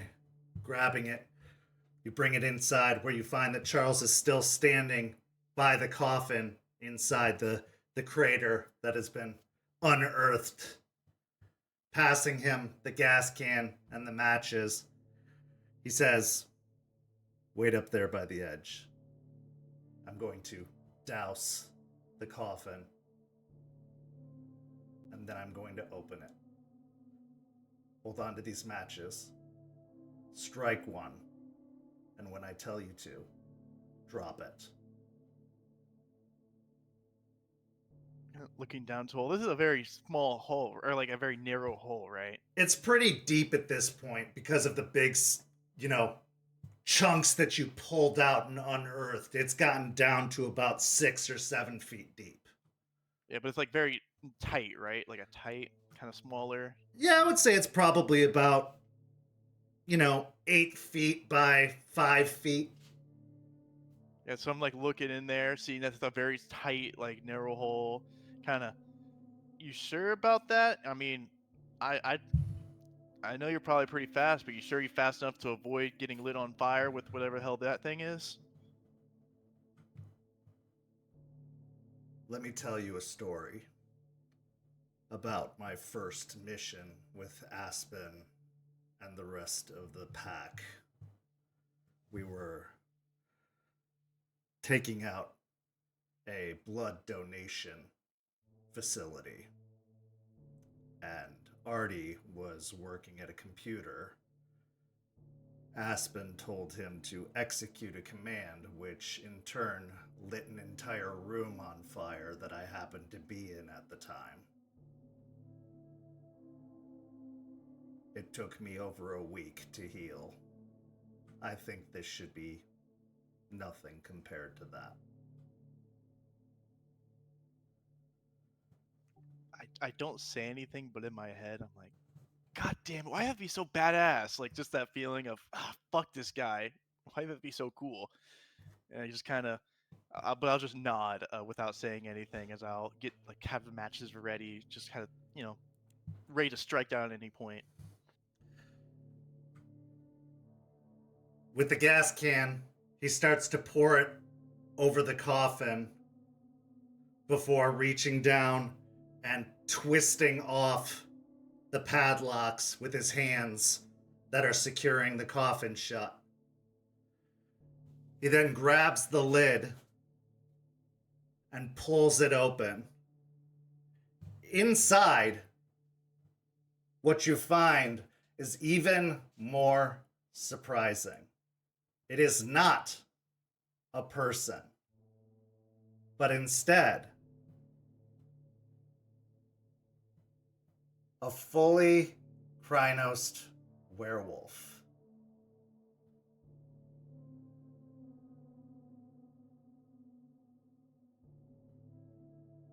Frozen in place.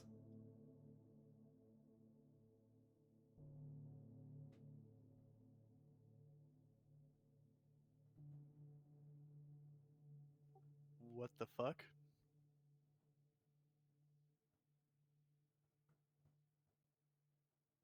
Charles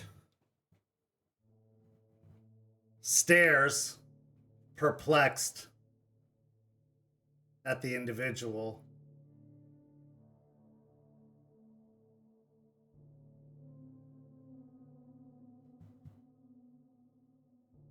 And as he goes to touch them, they start to stir.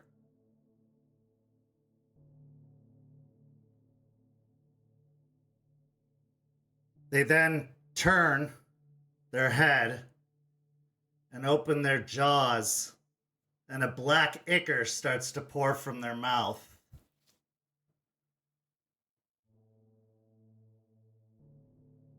He then looks to you and yells, "Light it," and hops out of the pit. Yeah, I'll strike that match and drop it just in as I just yell out, "Oh, what the fuck!" Roll me a dexterity and athletics. You got it.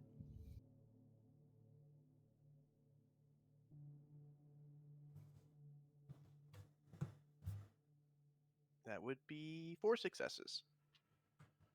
As you throw the match into the coffin, it almost immediately starts to engulf in flame. Charles, having hopped out of the pit, grabs the lid and slams it shut, holding it shut as the fire starts to engulf the lid, just burning from within. You can see the lid start to shake as he's trying to hold it shut, and you can smell the burning flesh starting to emanate even from Charles's arms as he's holding the container shut.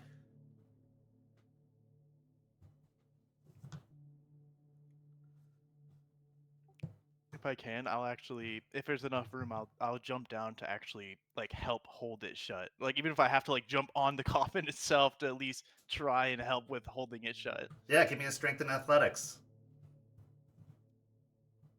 Because I do not want that thing to get out of there as much as Charles does. So we're working together here. That is 1, 2, 3, 4, 5, 6, 7 with 7 normal. So as you hop down, grabbing onto the lid in your glabro form, you can start to feel the fire burning the coffin, which is made of steel itself, so it's starting to warm up the lid. Go ahead and take a point of aggravated damage as it's starting to burn your flesh. But you do manage to keep a good grasp on the lid as both you and Charles hold it shut. You can hear the growling and howling from within as this creature, whatever it is inside, starts to burn and cook inside of the coffin as it's just fire is starting to lick outside of the crease of the coffin. Eventually, the smoke starts to fill the room, making it start to choke and hard to breathe inside. Roll me a stamina and resolve. All right. I do not know if my Glabro applies to this. It's not a physical test. It is a physical test. You are in, yeah, it is still considered physical.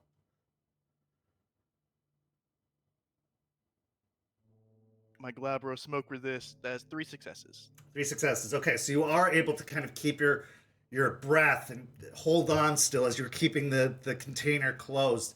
But eventually it stops shaking and stops moving. And at a certain point, Charles releases the container. You can see that the front of his shirt is almost completely blackened, and a good portion of it has started to burn off. His flesh is red and blistered.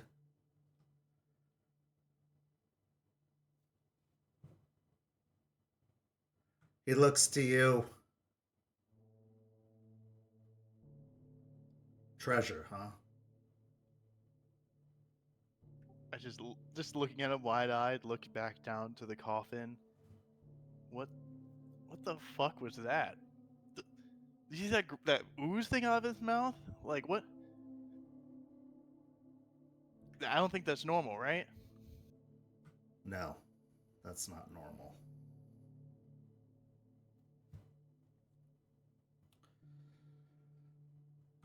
That was an abomination.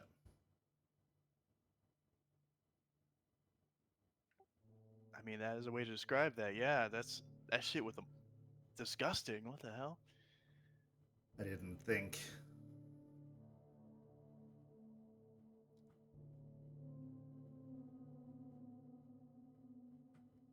Deadbeat.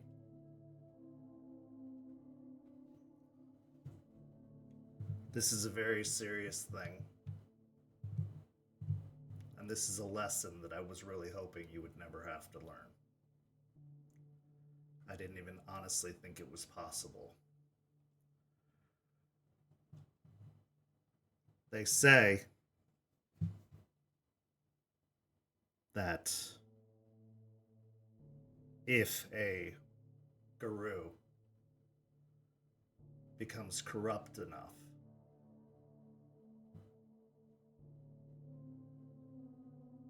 a leech can feed them their blood and turn them into a werewolf vampire hybrid.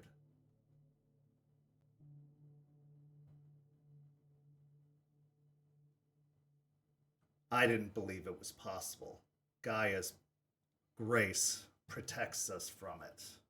The problem was that particular guru, before it died and changed, was a black spiral dancer. So Gaia wasn't protecting it any longer.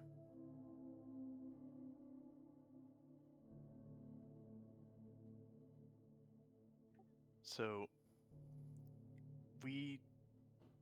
in this building where these like high quality builder people are at, they put in the foundation a werewolf vampire hybrid monster in a coffin locked within. Which that's I thought a whole other subject in of itself, but what the fuck? What is? Why is it here then? Are they're supposed to be like what? Bombs waiting to go off? Like, cause it's underneath a bunch of concrete. Possibly, yes. Possibly someone was going to retrieve this later, or was keeping this for some reason. I'm not entirely sure. Maybe an experiment gone wrong, maybe an experiment gone very, very right. But this is beyond troubling. This is something that we're going to have to report back about. But, and I am trusting you with this at the highest level, we can't tell anyone except the Sept leadership. Not even like my pack? No.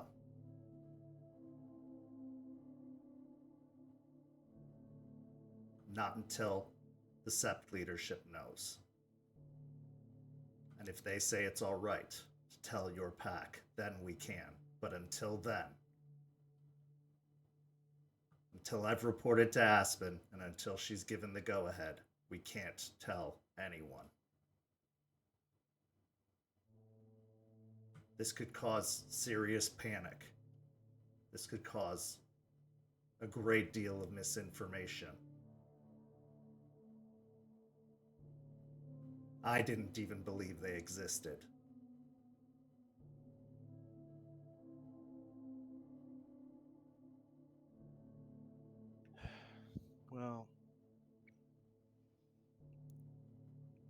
Man, well, I mean, if there's more of these though, like, Juniper's got like a crazy vendetta against these people. I mean, I told them about this before, about this secret, not like this specifically, but the secret I was told about before, and she was all up in arms ready to go there with, with just me and her, right? So like, what if she goes to go on one of these things alone and she finds something like this? She, she has no chance of winning. She ain't either of us. So I mean, That's why you can tell her it's dangerous and not to go, but you can't tell her what you found. Because that might be.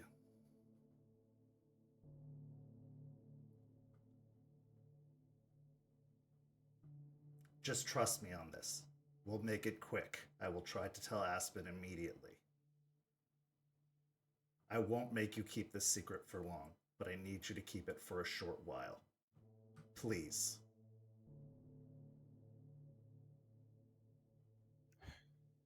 it kind of, at this point, we're like out of the hole as I'm like, our climbed out at this point, as kind of looked down back into the pit, into this horrible smell lingering in the air. Just look, you took me to break a pretty nice place. I'll give you this one. Look, you can have this one. It was pretty fun. I'm not gonna lie. Besides the whole giant monster in the pit thing, so this once. But in the future, we better be breaking more shit. All right. We will. If this is what we found this time, there must be more things to be found. This was a very surprising first find, but that means there's truth to what you found out, and that means there's much, much more to find. And I will bring you every time. All right. Like I said, next time there'll be a bunch of money or something. Like, God, I was hoping there would be. What do you need a bunch of money for? You probably bought this place, didn't you? You had the keys. I saw you. It wasn't for me, Deadbeat. The future upgrade here we talking? I mean, the floor might need some work at this point, but you did a good job. Can't wait to rub in all their faces that I was the one that got us this place. They're all gonna be so fucking mad. But, Charles, you ain't half bad. You ain't half bad. Neither are you. Now we should get out of here. I've got to get this all dealt with. But you did good. Yeah, I'll give a nod to that now. I'll just make my way out this point because I do not want to be in this room anymore because this smells like shit. Let's go get cleaned up and we'll figure out what the next steps are. As the two of you return to the car, making the trip back home, what is Deadbeat thinking after everything he's seen and heard and experienced tonight? Right now, I'm feeling there's kind of a conflict of emotions going on. One hand, I feel pretty rad. I helped to kill this abomination creature, and I had an awesome experience breaking through this floor and just kind of, just actually able to kind of relax. That was pretty nice, surprisingly. I thought half convinced I was going to go through another like military, regime here, or routine, and having to. But Charles actually kind of chill for once, which was surprising. But on the other, there's bit of fear now, knowing that I could have gone here. Like, it's kind of that realization, like, I could have gone here alone, or maybe just with Juniper, and then unburied this thing, and who knows what the hell would have happened. I mean, I probably would have won, but considering, it could have been real nasty. So, and the thing that these things actually do exist is kind of scary, but on this weirdest level, a tiniest amount of intriguing, because that I was being told that wasn't known that was being possible, but now knowing it is, and how does that work exactly? Can, like, one, get some of the power without risking everything and all your life, or becoming a full vampire. Like, 'cause I mean, if I can get a little bit of that, maybe it could work out well. It's just there's like a kind of forbidden fruit aspect to it. Temptation. The temptation of immortality or power. It is a forbidden fruit, like the apple hanging from the tree in the Garden of Eden. But with that apple always comes the snake. We're going to take a break, and we'll be back in just a few minutes with the second half of tonight's story. See you shortly.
Welcome back.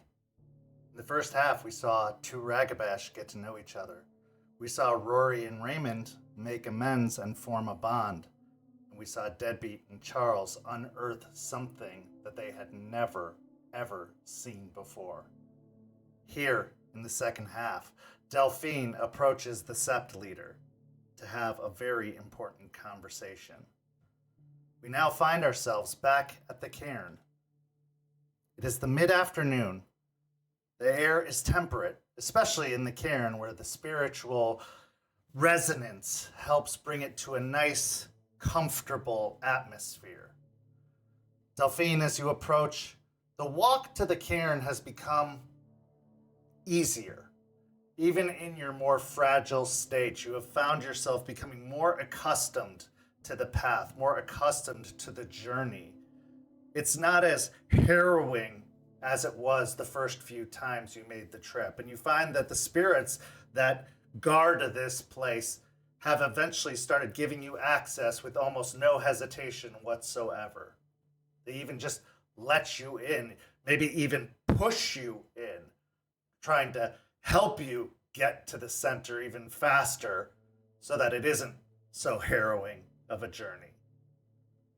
So as you approach crossing the clearing, you find Aspen. Aspen, where are you within the cairn? Aspen is at the large meeting table where she meets with most of the guru when she's doing pack business or just business with the guru in general. She is wearing a white sleeveless blouse with high-waisted shorts and a pair of high-top chucks. Headband pulls back her wavy blonde hair, and she has a braid behind her ear with a red ribbon in it. So, Delphine, as you approach Aspen, what's going through your mind? She never thought that the day she did have to finally reach out to the Sept leader, it wouldn't even be for Geru business, but more for human matters involving the law and estate policy and just boring adult stuff in general. And as she's thinking of this, she wonders if boring adult stuff is going to one day be relieving to deal with, as opposed to all of the stuff that they've been dealing with as guru, because it seems like boring adult stuff is a lot less complicated now than what their lives are like. To remind our viewers, the boring adult stuff is the phone call that Delphine had received from a representative at Ballard, Anderson, and Bateman by the name of Jeffrey Klein in regards to her parents' estate. The scene is yours. Delphine will approach the table. She's wearing just regular high-waisted jeans. She's wearing a tank top, and she's wearing a chunky but less baggy cardigan that she normally wears. Her hair tied back neatly. As she approaches Aspen, she'll give a respectful nod and just look at the braid that she's wearing a little suspiciously. Aspen will nod back and wave her over to the table as she kind of puts a notebook to the side with a red pen. Delphine will walk over and she'll look around at the seats, kind of trying to determine which one she's meant to sit at, because she is aware now that these are each of the table seats has a hole is for a certain position in the sept. So she'll look about the chairs at first, and then she'll look to Aspen as if trying to determine which one to sit at, and just flat out says, "So which one is for guests or non-ranked members?" Aspen will just gesture to a chair for her to sit at, and she'll sit. Taking a seat, she'll fiddle with her sleeves a little bit, just nervous habit, and then try to smile politely at Aspen.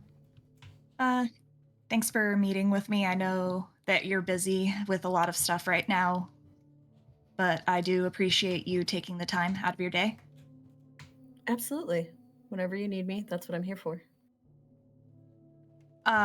Luckily for you, it's not, or maybe unluckily for you, maybe you might, I don't know, you might find your job boring, or fun, I don't know. I wanted to talk to you actually about a legal matter. You see Aspen, a smile kind of curls on the corner of her mouth. Oh, okay. Absolutely. So what's going on? So for a little bit of context, I don't know how much Charles has told you, but first off, whoever he uses, or if he does his background search stuff himself, whoever does it for him, they are really good. First off, and secondly, if they don't make a salary on it, they should, because some companies would kill for those skills. But for the context, right? My parents died shortly before we headed down here, and needless to say, they were company folks who we were upper middle class, and so they left me. They left a will, and I recently got in contact with the estate lawyers, but knowing my family and who they worked for, I think it might be best if I sought out my own legal counsel before approaching this, just because I think it might be a good idea.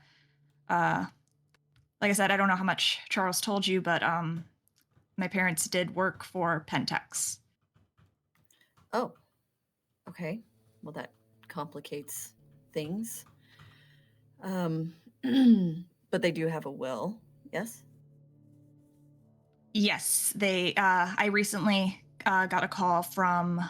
His name is. I don't know if you know him. I don't know how the law circles are, but his name's Jeffrey Klein, and he works for a firm called Ballard, Anderson, and Bateman that's in the city. You watch as Aspen's light, kind of airy demeanor shifts, and she holds the pen a little bit tighter in her hand as she fidgets with it. Okay.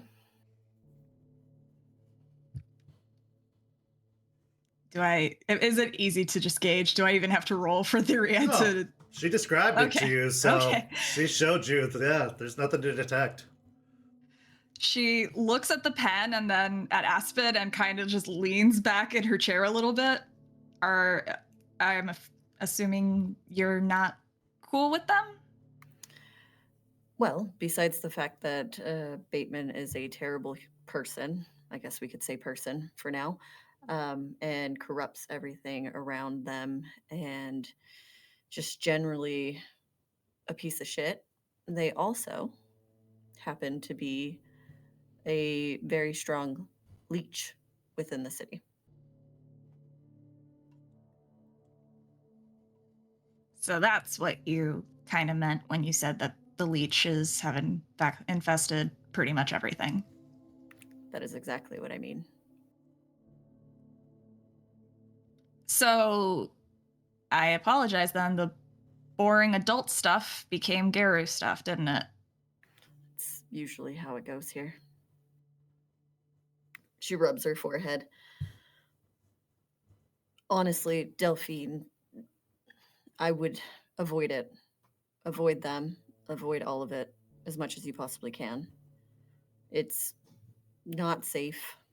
There's a history there with him and what we've been through. I don't know if people talk to you about Bloody Mary and that story. I mean, I've heard some things, but I don't have a full context picture. I The know leeches that. had- Sorry. It's fine. The leeches had their fingers in literally everything. And Bloody Mary was the reason that the guru that were here before us were gone. We happened to, well, get rid of her along with another leech, Marius. But Bateman is still out there, and he is a big, to put it nicely, big thorn in our side. And he has ways of getting into your head and being near him isn't safe.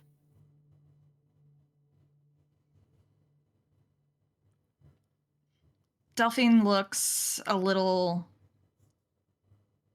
dejected but also deep in thought.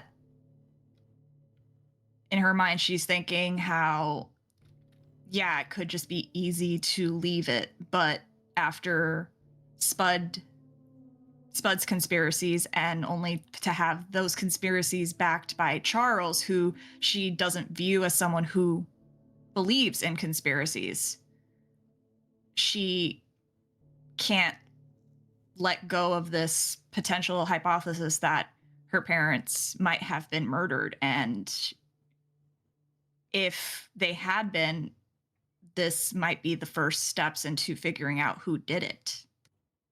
So she sighs a little bit, looks up at Aspen. Charles seems to think that they were murdered. Just the circumstances around their death. All I know is that it was a gas line explosion. I may not have gotten along with them necessarily. We butted heads a few times, but they weren't monsters. At least they were just a bunch of upper middle class white people that just were doing work. If they were killed, I think I need to at least try and find out what happened to them, just as some repayment for providing me with a comfortable life.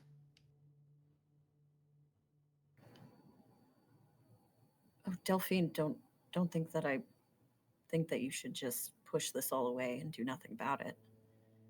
I'm just saying the route that is Ballard, Anderson, and Bateman isn't safe, and any communication you get from them should go on deaf ears on your side.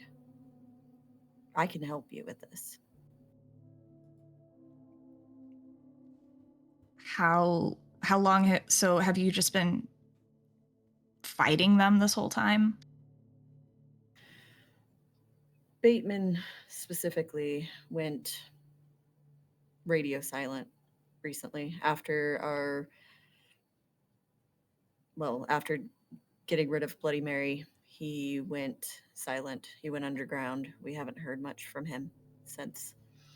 But we know he's still out there.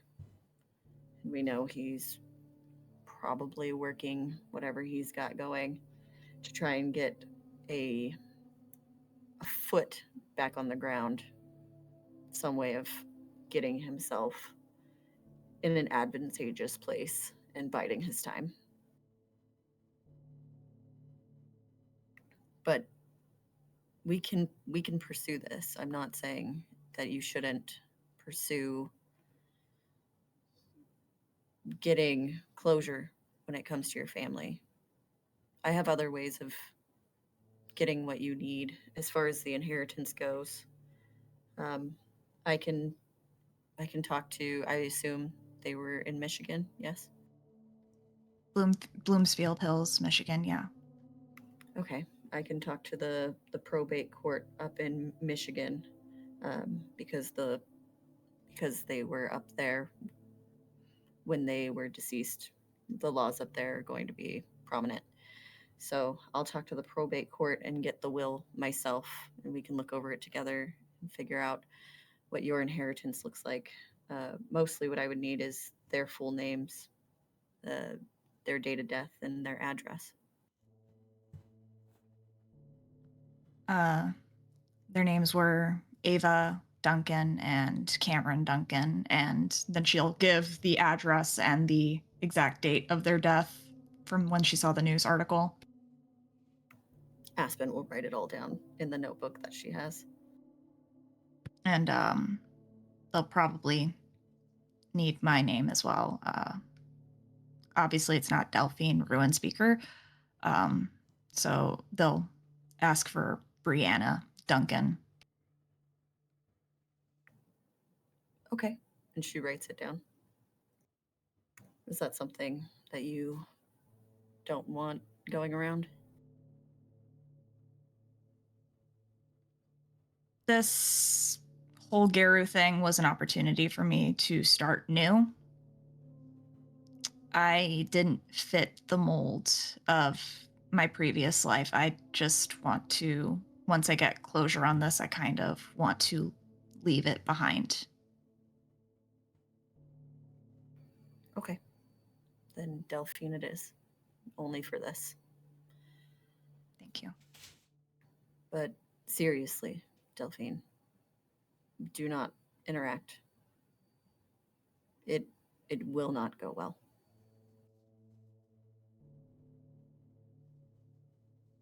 I understand, but I also have to wonder.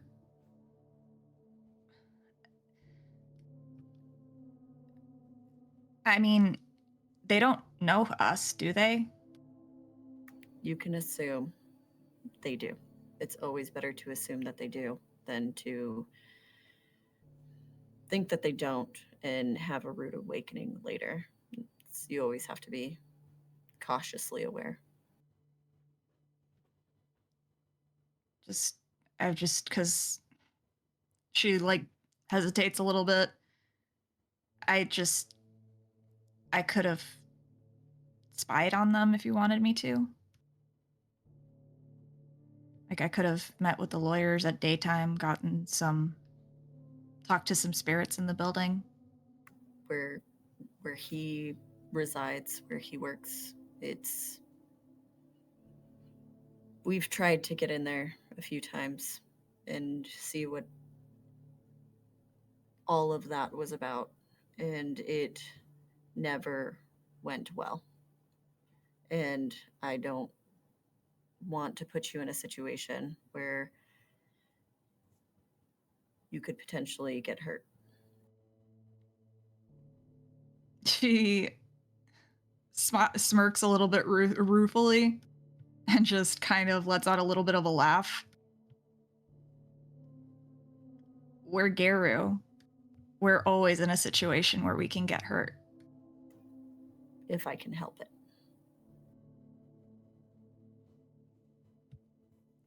I understand. But I know at some point they're going to be a problem again if they're still not a consistent problem. And I'm just saying that the offer is there. I would look in on them if you wanted me to. I mean, I am a silent strider. I'm good at sneaking and scouting and remaining undetected.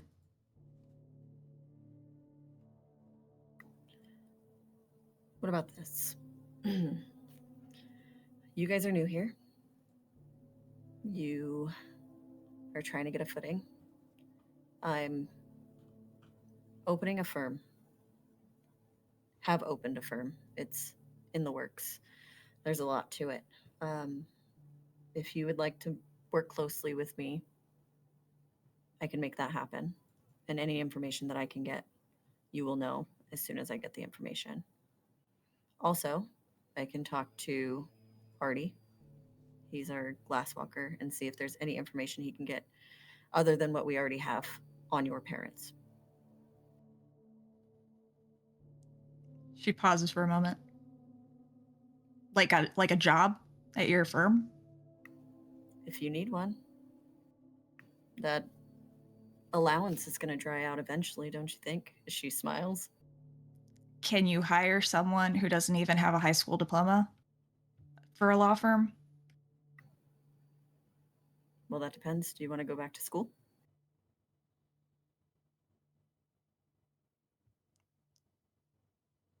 I mean, I was good at school. I got straight A's. I liked school, actually. I wanted to go to college to be I don't know, I was going to do something that had to do with books or with like human study. I liked learning about like archaeology and stuff. do something. How are you with research? I'm okay with research, I think. Did enough research papers in English class. We can get something working. But there is one condition. What's that? You and your pack leave Spud alone.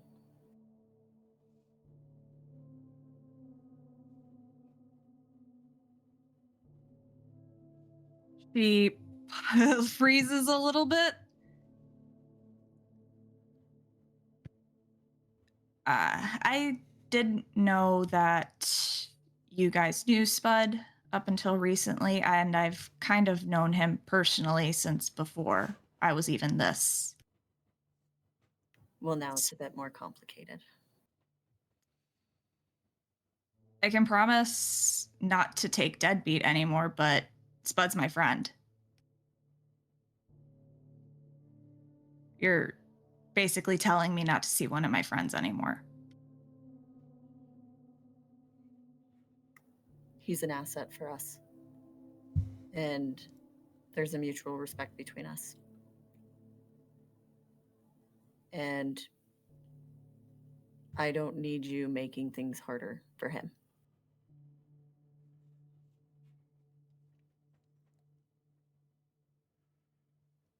She pauses and thinks about it.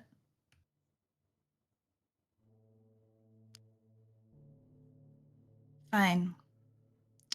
We'll leave Spud alone. And Kent, I am lying. Okay. Go ahead and give me that manipulation and subterfuge. And Aspen, if you want to give me a wits and insight.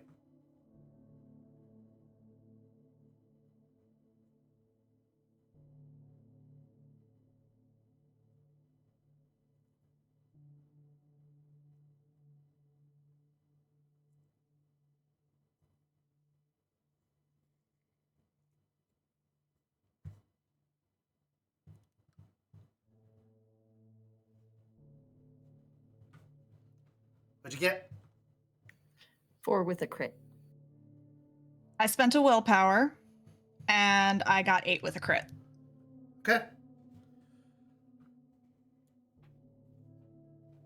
She means what she says. She is not going to...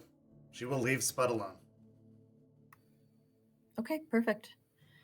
It'll be good for him to know because he's going to be working quite closely with all of us with what we're working on with the plants. So She nods. I noticed that he had some of the fungus in his trailer the last time I went and saw him. And I thought, since you are working closely with him, you should know that he does have a friend, a female friend that lives around there, described as the raccoon's mother. And she's a survivalist, according to him. So I have to assume that she's a leech. interesting. Okay, good to know.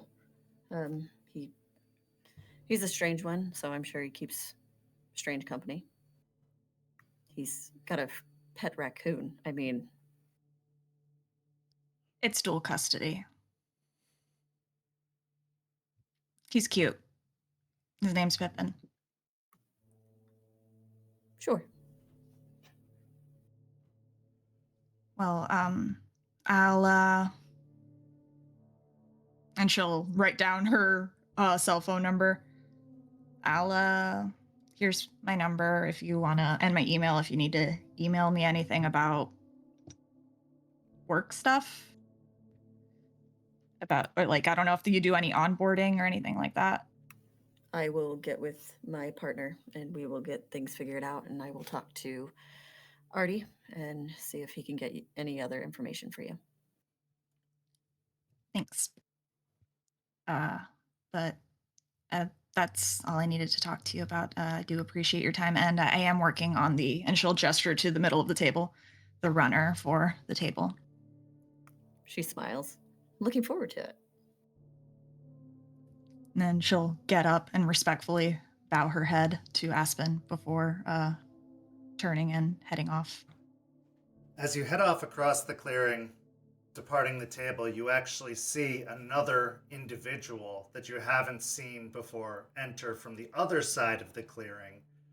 Someone new, seemingly to you, to the Sept. A first-time appearance as a man seemingly in his late 20s with short, sandy blonde hair and a goatee, wearing a vest and a button-up shirt and slacks and shoes, walks in and approaches Aspen and leans in and gives her a kiss on the cheek as she stands up, and the two of them depart the cairn together, heading in the opposite direction. What's going through Delphine's mind as she leaves the meeting with Aspen? She understands the concern of not wanting such new folks to the cairn and the Sept tackling or even spying on something that they've been dealing with since they've got here and haven't even been able to suppress enough to make them insignificant. But she is frustrated that she can't help yet, especially since she is a silent strider, and it seemed like something that she could have been good at with infiltration. But she's mostly frustrated that she had to lie to Aspen because she knows that if it gets found out that she's still seeing Spud, she's going to get in trouble for it. So now she's going to have to figure out ways of getting what she needs from Spud without getting caught. This is her first encounter where her addiction challenges her loyalty. It hasn't been a real issue before now.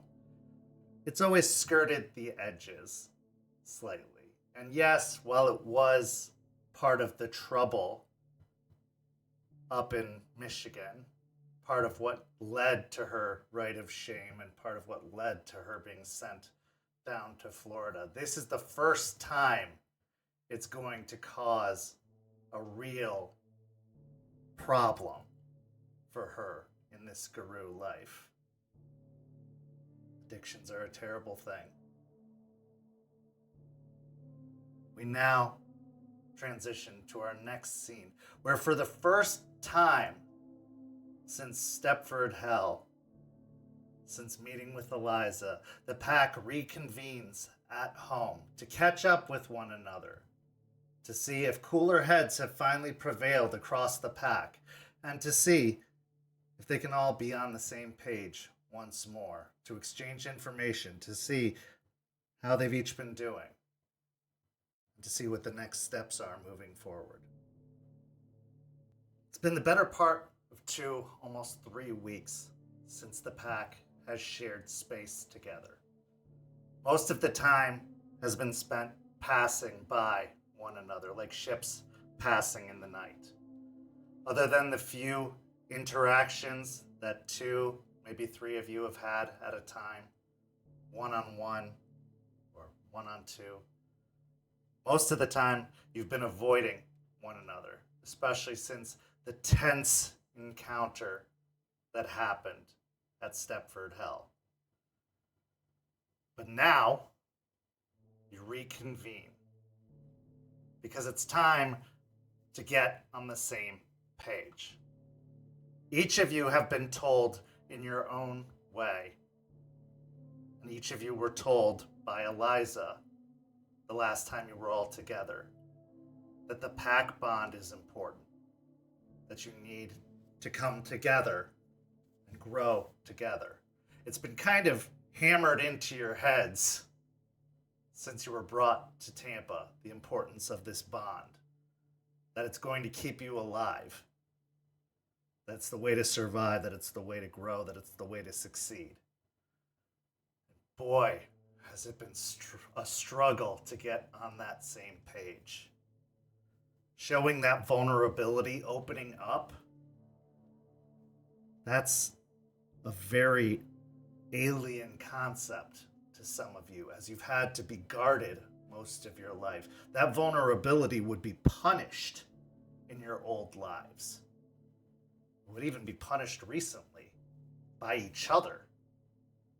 Showing that kind of vulnerability would result in mockery, jest, or just downright pain. But maybe that's started to change. Maybe growth has occurred. Maybe you're on the path to something new. Or maybe not. Maybe it's just the same old story. Maybe this meeting will end in bickering and infighting, and somebody getting kicked or punched. Maybe you'll just revert back to your same old ways. But doesn't that get tiring?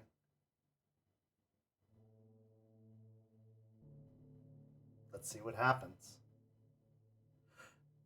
As all of you assemble in the living room of your cramped, at times seeming to fall apart house, the scene is yours.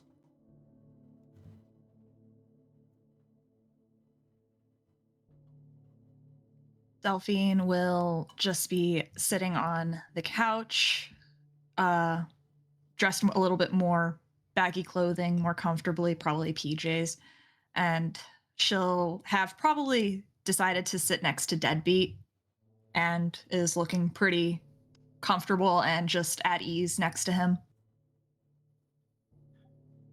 As Deadbeat sitting on the couch as well, I'm just in I don't have a shirt on actually. I just have pajama pants. I have a bag of chips right next to me that I'm eating out of, kind of looking around kind of nonchalantly, looking kind of bored and just wanting to not be here. Just kind of just looking bored.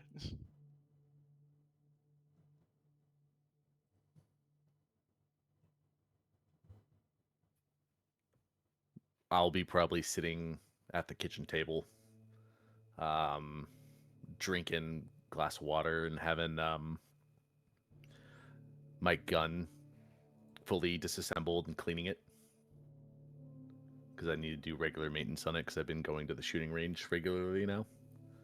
So I'm just going through those motions and sitting in the space with everyone.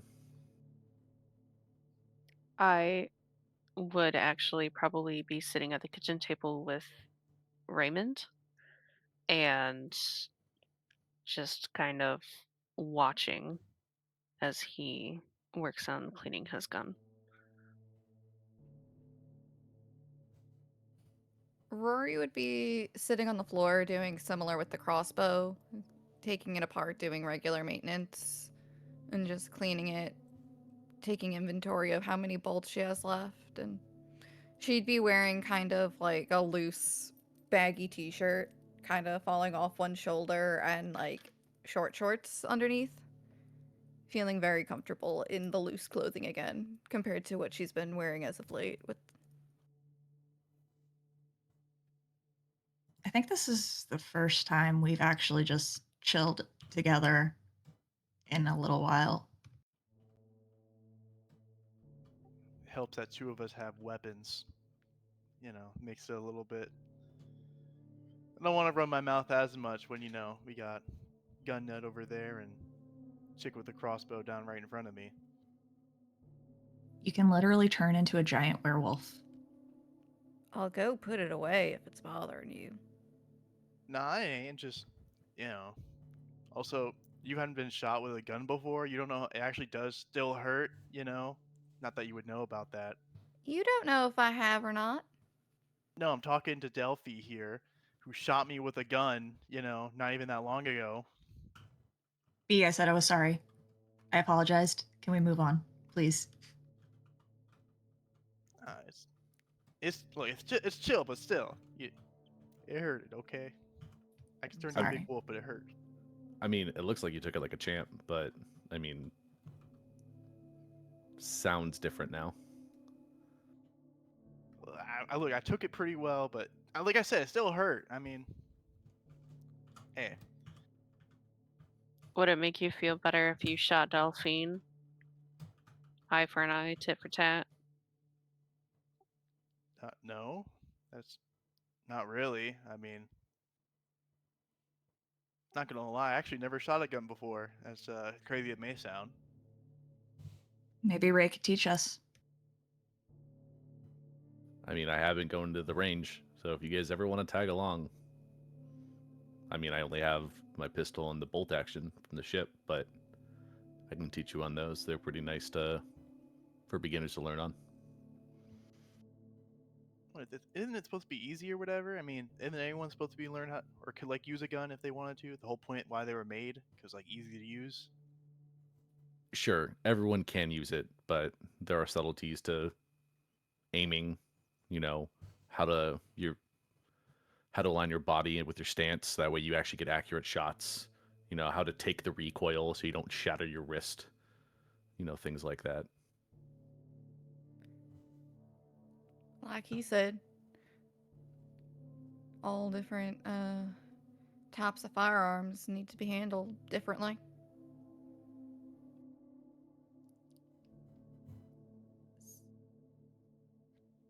The last time we got together, we didn't really get to talk about what happened before Stepford. Not in depth with Ember.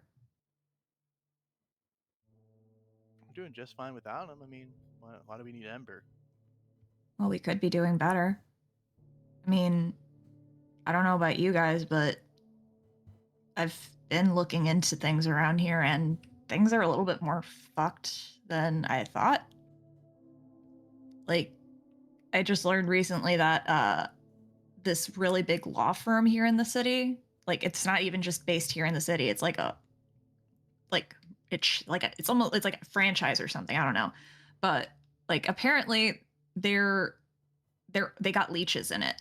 Like they're run by a really powerful leech that even Aspen doesn't doesn't want to be around.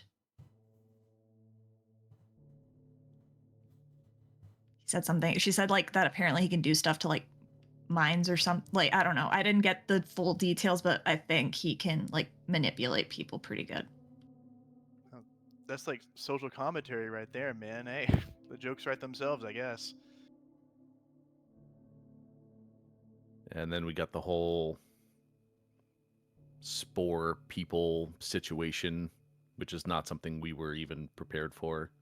And so I'm sure more situations are going to come up that we're going to need all the help we can get. And Ember extended a hand and offered us that help.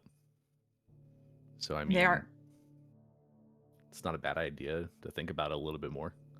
They are a fire. Sorry. Oh, no. It seems like we came to some sort of consensus beforehand. I mean, I do, after seeing the spores face to face and in action, I think that we can do worse. We could do worse than a fire spirit. Because not even fungus can withstand fire.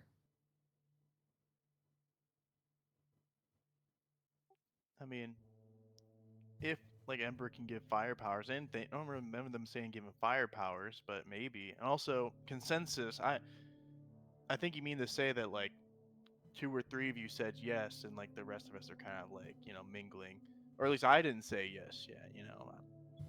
Just saying. Yeah, that's why I said we came to some sort of a consensus. I didn't say all of us agreed, but it seemed like most of us were leaning. So, I mean, open up discussions again. That we can try to figure something out. Show of hands who's still on the fence. I'll raise my hand. Wow, just me, huh? Okay. So why do you what are your hesitations, B? Like, they're gonna want something in return, right? I mean, we don't know what this fire spirit thing wants. It's been pretty mysterious, talking about give away each other's secrets and everything, and knowing stuff about us. I mean, doesn't that kind of ring a little shady to you personally? I mean, I can see where you're thinking that, but she'll look around the room. We don't know each other. So literally anything that Embers could have said could have come off as a secret. We're not exactly being open with each other. We are withholding details about each other, even like I talked to Ray the other day. I don't know any of your favorite colors. I don't know where any of you were born. I don't know where you went to school or what you wanted to go to college for. I don't know if you had siblings. I don't know anything about you guys. And we're Does that just really matter? supposed, I think it should matter a little bit. If we're supposed to trust each other to watch each other's backs in a fight, like on the boat, there should be some understanding of who we are to each other. And if we're supposed to be a pack and be friends, I guess. I know we're just a bunch of people that got thrown together, but we're stuck with each other.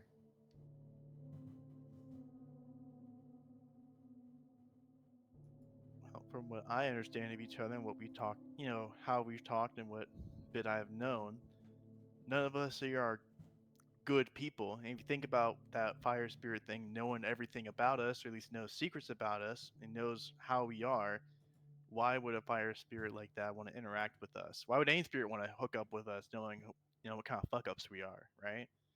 I mean, they either got to be really desperate, or they ain't a good kind of spirit.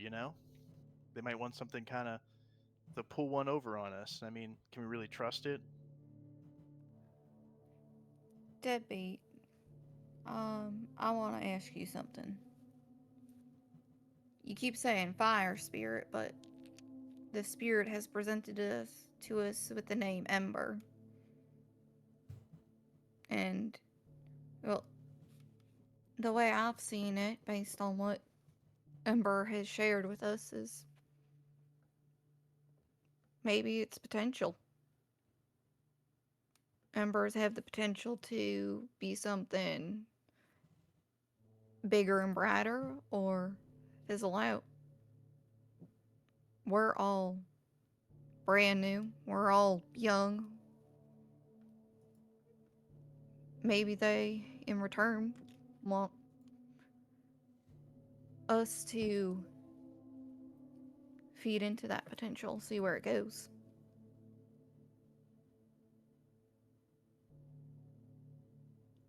So us at our, kind of rock bottom here, kind of getting tossed out by another sept, kind of, not being liked or respected by anyone. Two of us with the right of shame. If a potential spirit would want to go with us instead of like, I don't know. I mean, the dude with a bunch of money and nice car and like superpowered strength, Charles. I feel like he has a lot more potential than the rest of us. I mean, the rest of them need too. Also, like literally anyone else. Do you really think that spirits care about humans that have a bunch of money and cars and fame? Like, do you think that all spirits care about stuff like that? You know what I mean? That he like they do a lot more than us. I mean, they can do a lot more than us. And we got, like I said, two of us got right of shame. We're kind of just, I don't know, like low life guru. You know how it is. Are you actually like complimenting them right now? Like, are you complimenting Charles right now? I'm not complimenting Charles. It's just like I can acknowledge that they have their shit together, at least more than we do. What And do you think? Oh, no, you can go ahead. what do you think, Ray?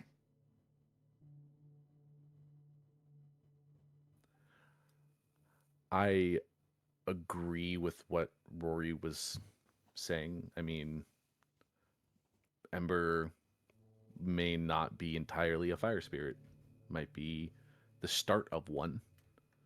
And yes, Deadbeat, we are at rock bottom. We are potentially at the lowest point. But because we're at rock bottom, we can move up. And we can move up to great lengths. So potentially, that's what Ember wants. And from the conversations we've had, the first one that me, Delphine, Rory had, when we first got to talk to it at length, and then when it approached all of us, it seems like Ember wants to experience the world like they just woke up. And with us being at our low point, and with us being new to the world, and with it just waking up, we will have the same perception of the world as Ember. We will grow along with it. Yeah, it probably sees us as kindred spirits because all of us have kind of like crashed and burned, and now we're just smoldering embers ourselves. So,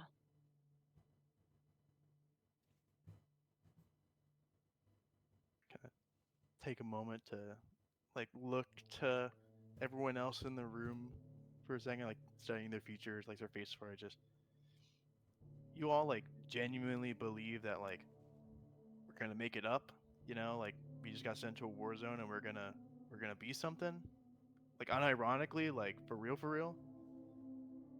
I mean, since I've been here, I've learned more in 3 months now than I had in 9 at Hell.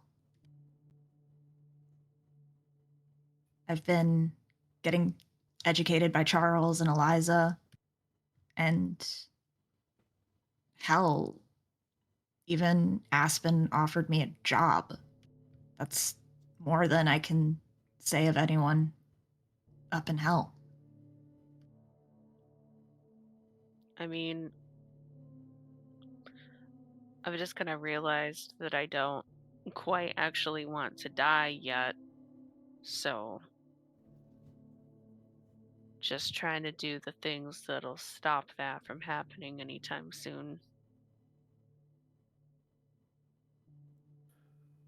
And I mean, think about where we were 3 months ago and where we are now.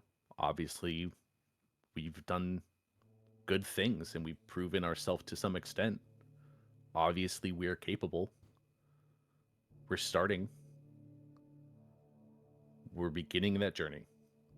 And if Ember wants to join us on the journey and we can get help from it, I mean, I don't see the downside. Yes, they know things about us, but you asked the question last time, Deadbeat, what my secrets were.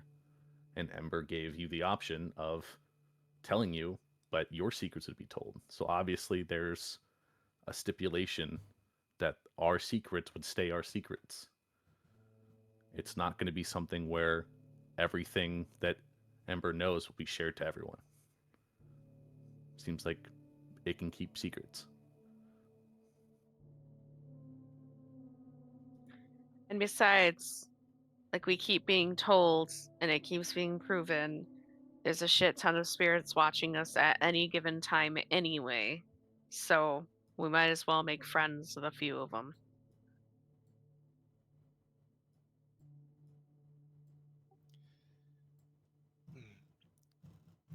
Well, I guess. What do you think, Rory? You're the only one that hadn't said anything yet. What you think we got our rise to fame story here? Actually think that it's possible?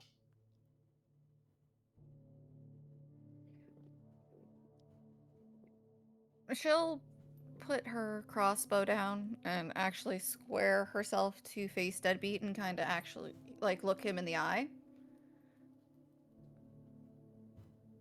I'd actually believe we do. And I've already seen it a little bit. I don't know if anyone else has. And, well, out of everyone here, you know a bit of my story, so if you think so, I think so too. Why are you on the fence of thinking that you're not that you're capable of being better? Why are you hesitating on believing in yourself? No, it ain't like that. It's just man, look. I mean, have you seen how we were? I mean, literally at the last mission we did, we ended it with two of us kicking and fighting and screaming, and the whole thing went down, and showed everyone in front of everyone yet again that we're a bunch of fools. I mean, that's how we always have been, right? So I mean, we can pretend that we're not. We can pretend and be delusional and think that we can be these heroes or cool guys, but look, I'm just saying, ever since hell, we've fucked up. I mean, wouldn't it be better just to accept that and just kind of chill, coast as we are now, and just make it by? Deadbeat, I don't think we're gonna be heroes. If we're being honest, I don't think anyone Garu would be a hero in the story. I think we can be better, and I think we can survive. But ultimately, I think that we're just part of something that's just bigger than us, and we can either be a part of it, or we can just distance ourselves and stay the same. And I've already told you, you have value, you have worth. I think you are better than this.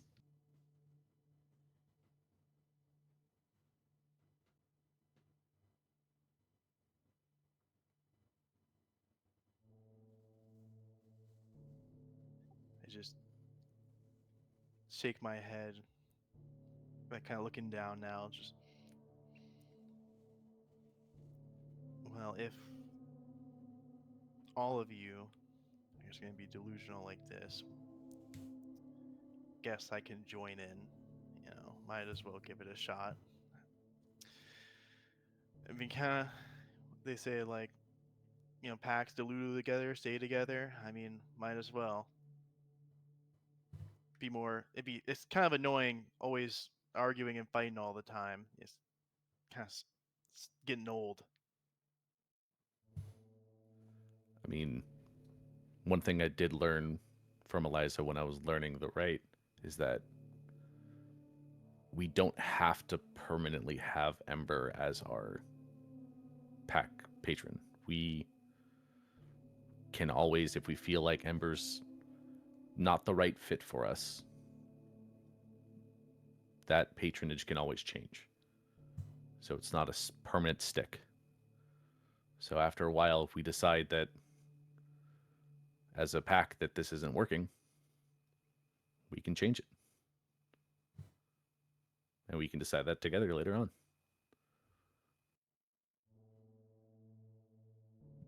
We all have our shit. We all have our skeletons in our closet. We all have our past. We all have our secrets. But if we actually start working on actually being a pack, when shit hits the fan, we can try to help each other out.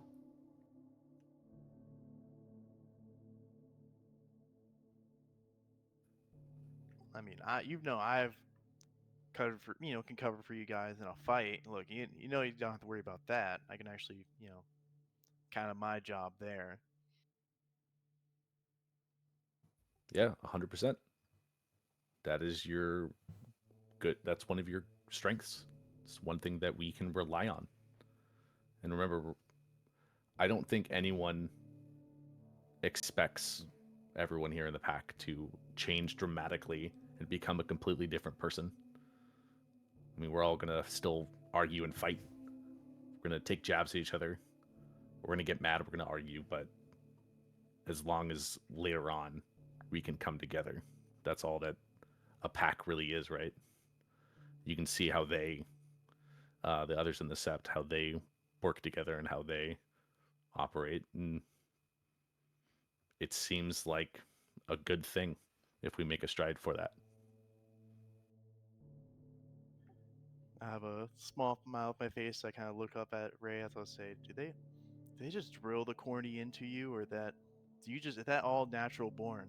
Do you just have all that? Oh no, I picked it up slowly but surely. It's a skill I developed, trust me. Just Delphine shake my will head. chuckle a little bit. And I guess this would be a good time to say it, because I was like, got told by some people about some stuff, and apparently this would help.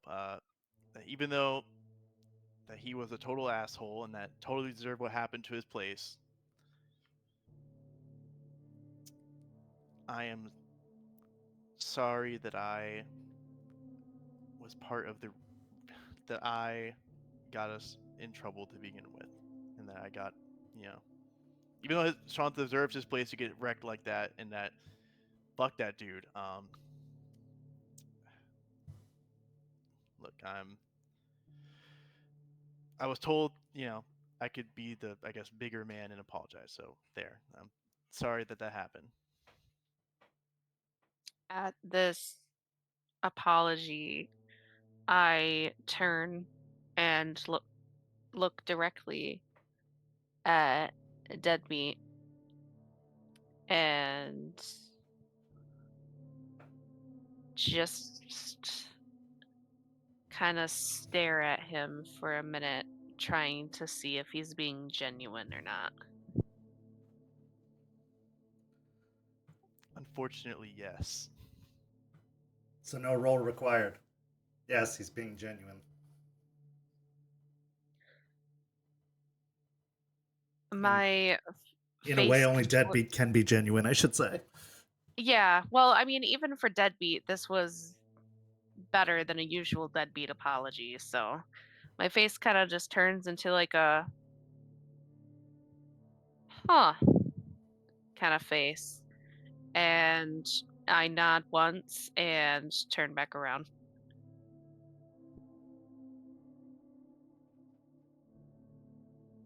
While we're on the subject of just putting things out there too, I do have a message from Aspen that and she'll like fidget a little bit, look at Rory and Deadbeat specifically.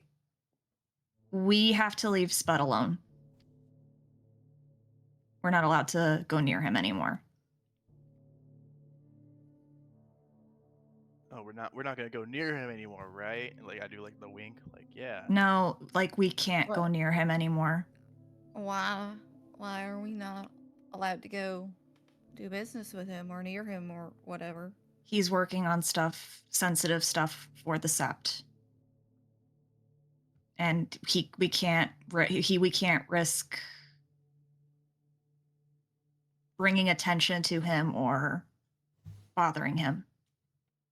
What the fuck? The whole fucking Sept is involved with that fucking guy? You three are involved with that fucking guy? What the fuck? Are you really surprised that I'm involved with him? Really? No. Delphine looks confused. How do you know about that guy? Cause where I got my stuff, I went and picked up from him. And Juniper tagged along. That guy's a fucking creep. Why the fuck is everybody dealing with him? Why the fuck is the Sept dealing with him? Whoa. How have none of you realized how much of a fucking crazy guy that person is? What the fuck? There's something not right about him. There is something not right. Hold on. I'm gonna put all my cleaning equipment down. Who's Spud?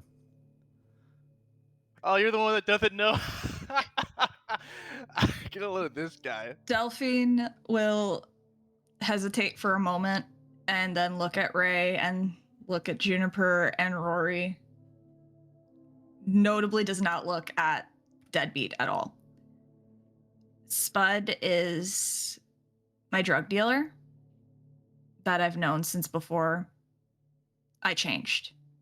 And she'll take a deep breath. He's also a leech. I'm what sorry, what? the fuck? Excuse me? Yeah, that's pretty crazy. Spud is a leech, but it's weird. He's a different kind of leech. He can stand out in the sun. Oh, okay, so that just excuses everything else, and suddenly leeches are cool, and we just fucking allow them to live and be around and do their drugs and fucking work with them? What the fuck is this? What the fuck is this? It's Ori complicated. is going to stand up and step away from her crossbow because at the moment she does not trust herself near it and is just going to walk into the kitchen and grab a drink. Yeah, I'm sure it is fucking complicated. No wonder the Sept was going on about, oh, we're different here. We do things different. Yeah, you work with the fucking worm. That's fucking great. That's fucking great. One shit show into another fucking shit show. Are you fucking kidding me? And I get up and I just like start storming off towards the bedroom. Kent, when my education, like my academic educations and lessons with Charles, would he have told me about Chicago in any capacity?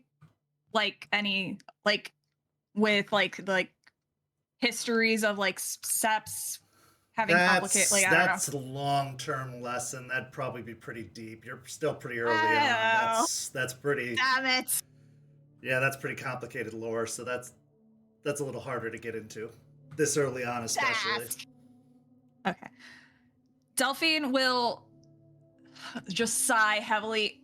Juniper, I don't know the intricacies of their relationship with Spud, but Spud is working for us. Working for the Sept. He's providing a service. I don't doubt that we could honestly, like any single one of the leadership could probably tear his hair off, his hair and head off on a whim if they wanted to. But they haven't because he provides a use. Maybe he's feeding information about the leeches. Maybe, from what we saw, he's been working on something to deal with the spores and the shrooms. But we can't assume. We don't know the intricacies. Sometimes the world isn't black and white. It's fucking shades of gray. As Delphine is going on, I start walking back out of the bedroom with my axe. And I'm very clearly fucking raging out right now, and I'm so fucking upset. And I stop and look at Delphine, and once she's finished, I say, okay, yeah, that's great. He's really fucking helping out by supplying you, and I point at her with my axe, with a fucking meth, and saying whatever he can to the Sept to stay alive. Who the fuck knows if he is giving out information, if it's even real, if it's even true, and who the fuck knows what he's actually doing with these fucking spores and this fucking mushroom bullshit. He could just be making them stronger. You know what fucking cures the fungi situation? Fire. Fire cures it. Fire's big and messy. Yeah, well, so is this fucking shit with high quality builders and Pentex and everything else. Man, I really fucking was starting to think that this Sept was good and was different and everything was gonna be fine, everything was gonna get better. But you know what? It does all fucking suck. It does all fucking suck. And sometimes diplomacy doesn't work. And you know what? I'm so fucking done. I'm so fucking done. I'm gonna take care of this fucking problem. I'm gonna take care of this fucking problem. I'm done. I'm so fucking done with all of this fucking bullshit. Morally gray this, morally gray that. I don't give a fuck. It's all gonna be fucking red and orange here pretty fucking soon. Oh my god. Juniper, can you just chill the fuck out, dude? Like, I'm scared that if you fall off from your horse, your high horse, you're gonna fucking die from the fall.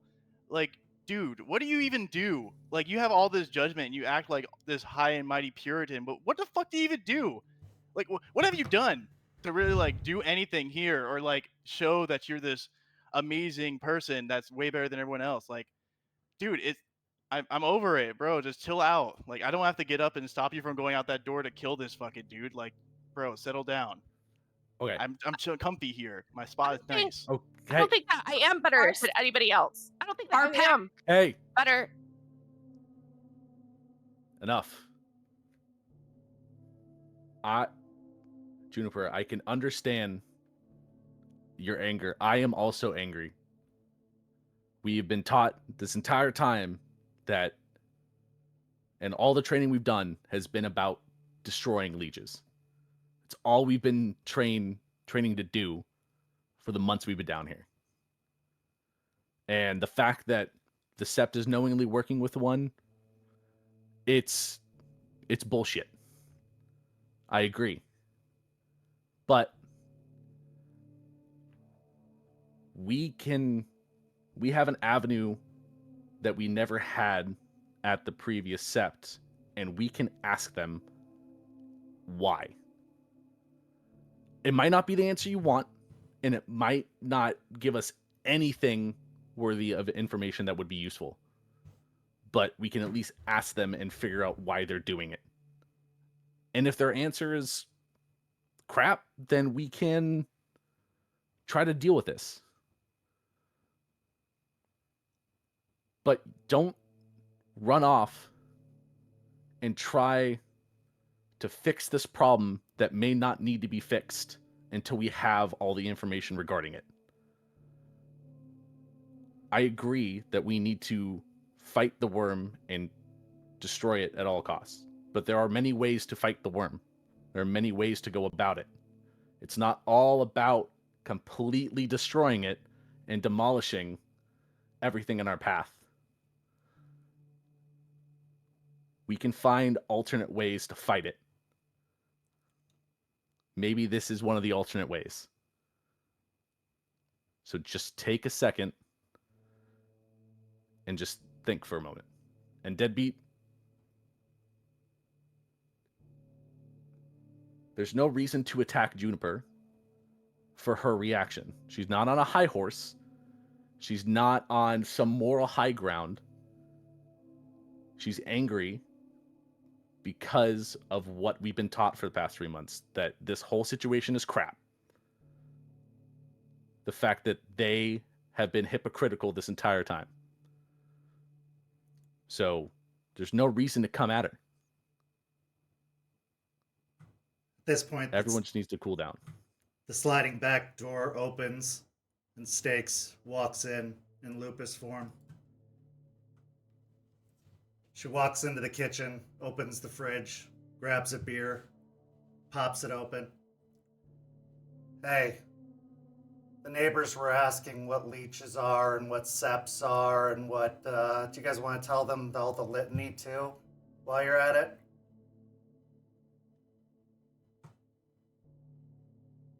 Yeah, I guess our walls are pretty. I mean, they're like what, crackheads over there? They probably won't like care, right? I mean, at least cops or whoever. I mean, We still lawyers. gotta be careful. God damn it. Sucks. I just That's crossed rule my number 1, kids.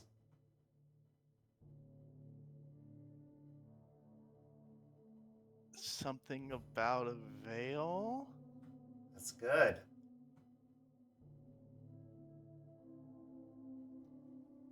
The first rule is combat the worm wherever it dwells and whenever it thrives. And number 2? All right. Respect the territory of another. Number 3? Delphine will wait to see if anyone else wants to answer. Accept an honorable surrender.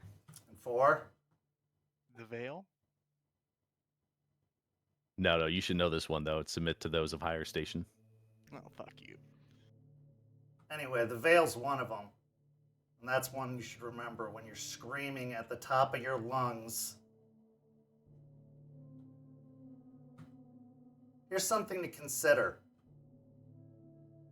The day you got here, one of you broke 3 of the rules.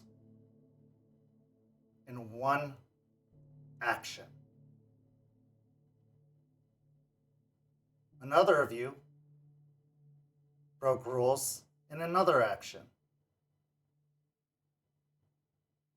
Maybe you need to be taught in black and white before you learn the gray. Because you weren't taught well the first time.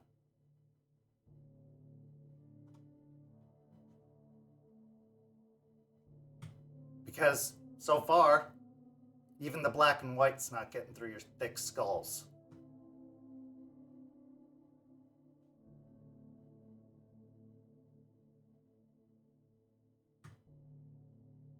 Out here shouting in the middle of a neighborhood.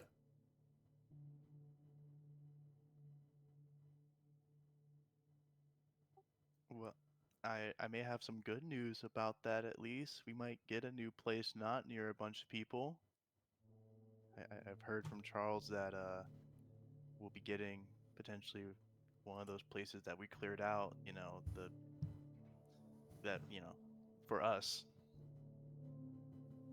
Though there won't be people nearby to hear us screaming, at least. I'm sorry, I must have my earbuds in right now. Did you say one of the homes we cleared out from those things?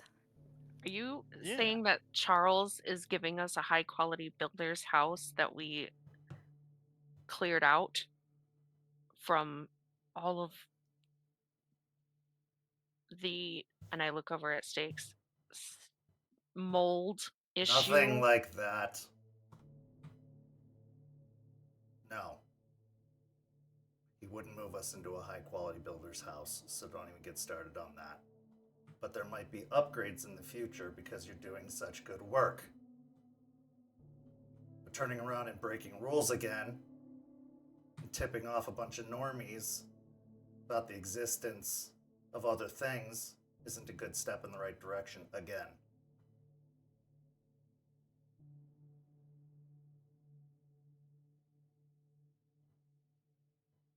Just for fuck's sake. They know what they're doing. You don't.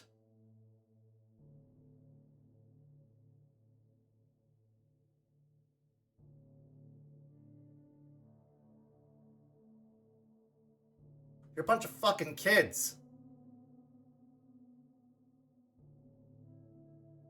You want to play with the adults? Ask them. Ask them what they're doing. They'll probably tell you. They haven't lied to you yet.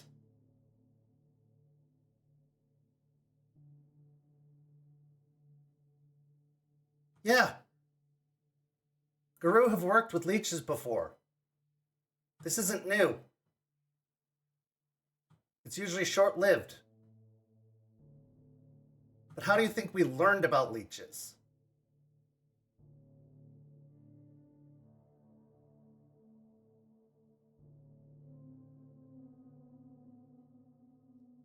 Sorry for shouting.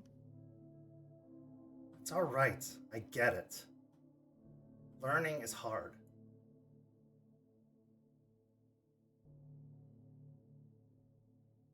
But you gotta get over this. All of you. They're not the enemy.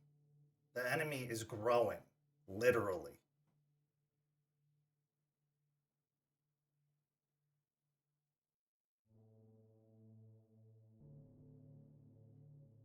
I had to learn to trust them too.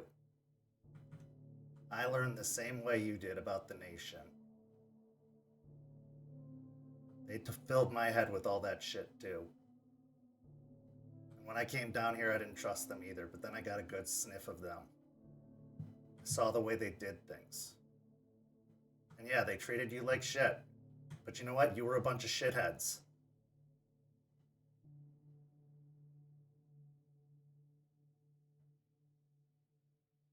I didn't mean to upset anyone. I was just trying to be honest with you guys. I'm not upset at you, Delphine. You didn't upset me.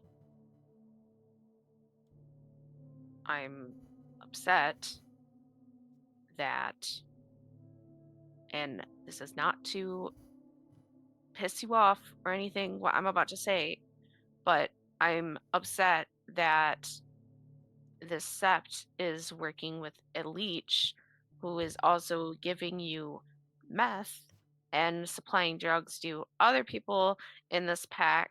And it's just a giant fucking elephant in the room that nobody seems to want to address.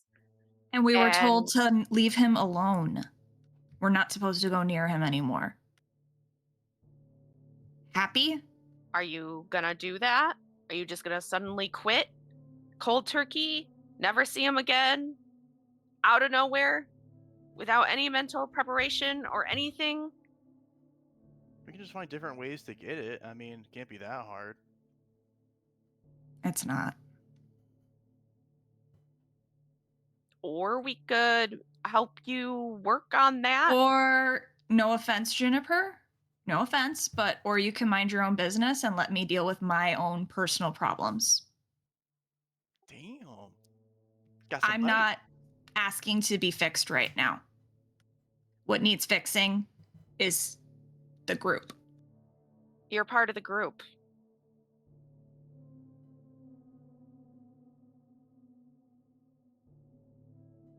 If we're all gonna start working as a group and getting better and doing the self-growth thing that involves you too, and I'm not trying to just single you out, we all have our fucking shit. And I can deal with my shit when I'm ready. And what if it gets so bad that you can't do it on your own, but you're still refusing to admit that? Not saying it's happening right now. I'm just saying, what do we do at that point? Then it's a good thing we've got a worm foe who said he'd take us out if we're a risk to the sept. That's not an option. That you are willing to go that far to just get eliminated if it gets too bad. We, like Juniper said, are a pack and we need to deal with some things together. You may not want to deal with it right this moment, but we can and will help you in the situation. Didn't we just have a conversation about that last week or so? Delphine will kind of start shrinking back into the cushions of the sofa and kind of scooch a little closer to Deadbeat, kind of trying to use him as a wall.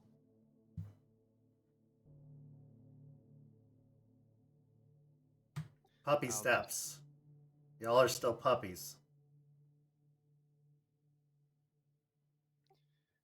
How are we deciding like who needs to fix what? Because it sounds like we're kind of like what's the line here, all right? Because I mean, I know we're talking about doing pack and getting better at shit, right? Like I understand that part, but like, you know, Delphine's like a whole grown ass woman. Like, you know, she could probably decide what she wants to do and what she needs to fix on. I mean, are we gonna just start telling people what they need to change and how they need to change? Because I think that's kind of bullshit. I mean, I think we all have our right to say who we are and what we should work on and shouldn't. I mean, I don't know about you, but like, if you told me, "Hey, Deadbeat, stop eating chips," I'd be like, "Yeah, you know, fuck you." Why don't we just focus on Ember? Puppy steps. This leech business, it's above our pay grade right now. We can ask Charles about it as a pack. And then as a pack, just focus on Ember.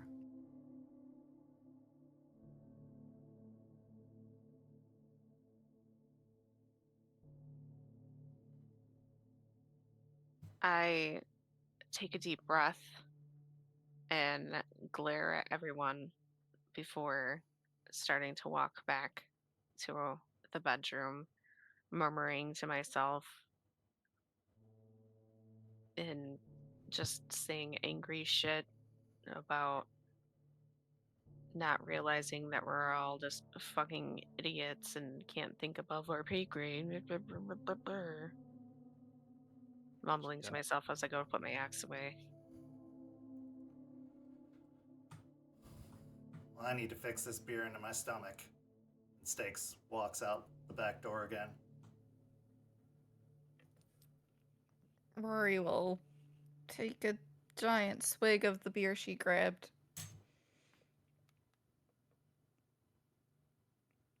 I'm not gonna lie, I'm not happy about this, but you're right.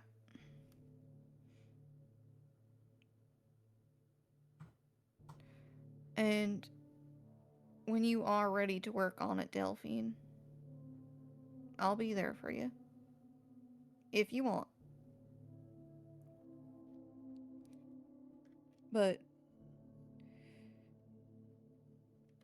I don't want to see your death either. In either of those scenarios.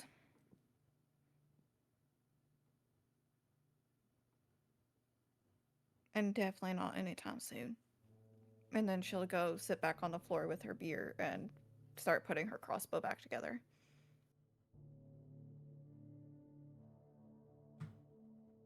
At this point, there's a knock at the front door. If there not be the cops from the neighbors, I swear to God. I'm pretty sure they heard her yelling to them about an axe and killing someone. I don't want to complain to police. Oh, yeah. I've got it. And she No, I can gets, get it. I can get it. I'm closest to the door, and she's already like walking towards the door. Who's at the door? I say as I come back out. She'll look out through the peephole first to see if it's the cops. Not cops, no. You see a young woman with brown ringleted hair going down to her shoulders and a baby on her hip. Shit, I think it might be our neighbors complaining. Hang on, I'll get rid of them. And she'll crack open the door. Hi, sorry about the noise. We'll keep it down, I promise. No, it's nothing like that. Is Bradley home? And this is where our session comes to a close. Thank you so much to these amazing players. Thank you so much to our guests, Walks and Champ. We are going to be taking 2 weeks off from Hellhounds, but when we return, oh boy, does Deadbeat's past come knocking, quite literally. Thank you so much for watching. We've got another episode of Rage Across Tampa this Tuesday over on Twitch before we take a little break from there also. But like I said, we'll be back with our next episode of Hellhounds on May 30th. So come right back in 2 weeks here on YouTube to see what happens after this. Thank you so much for watching, and we'll see you next time. Have a good night, everyone.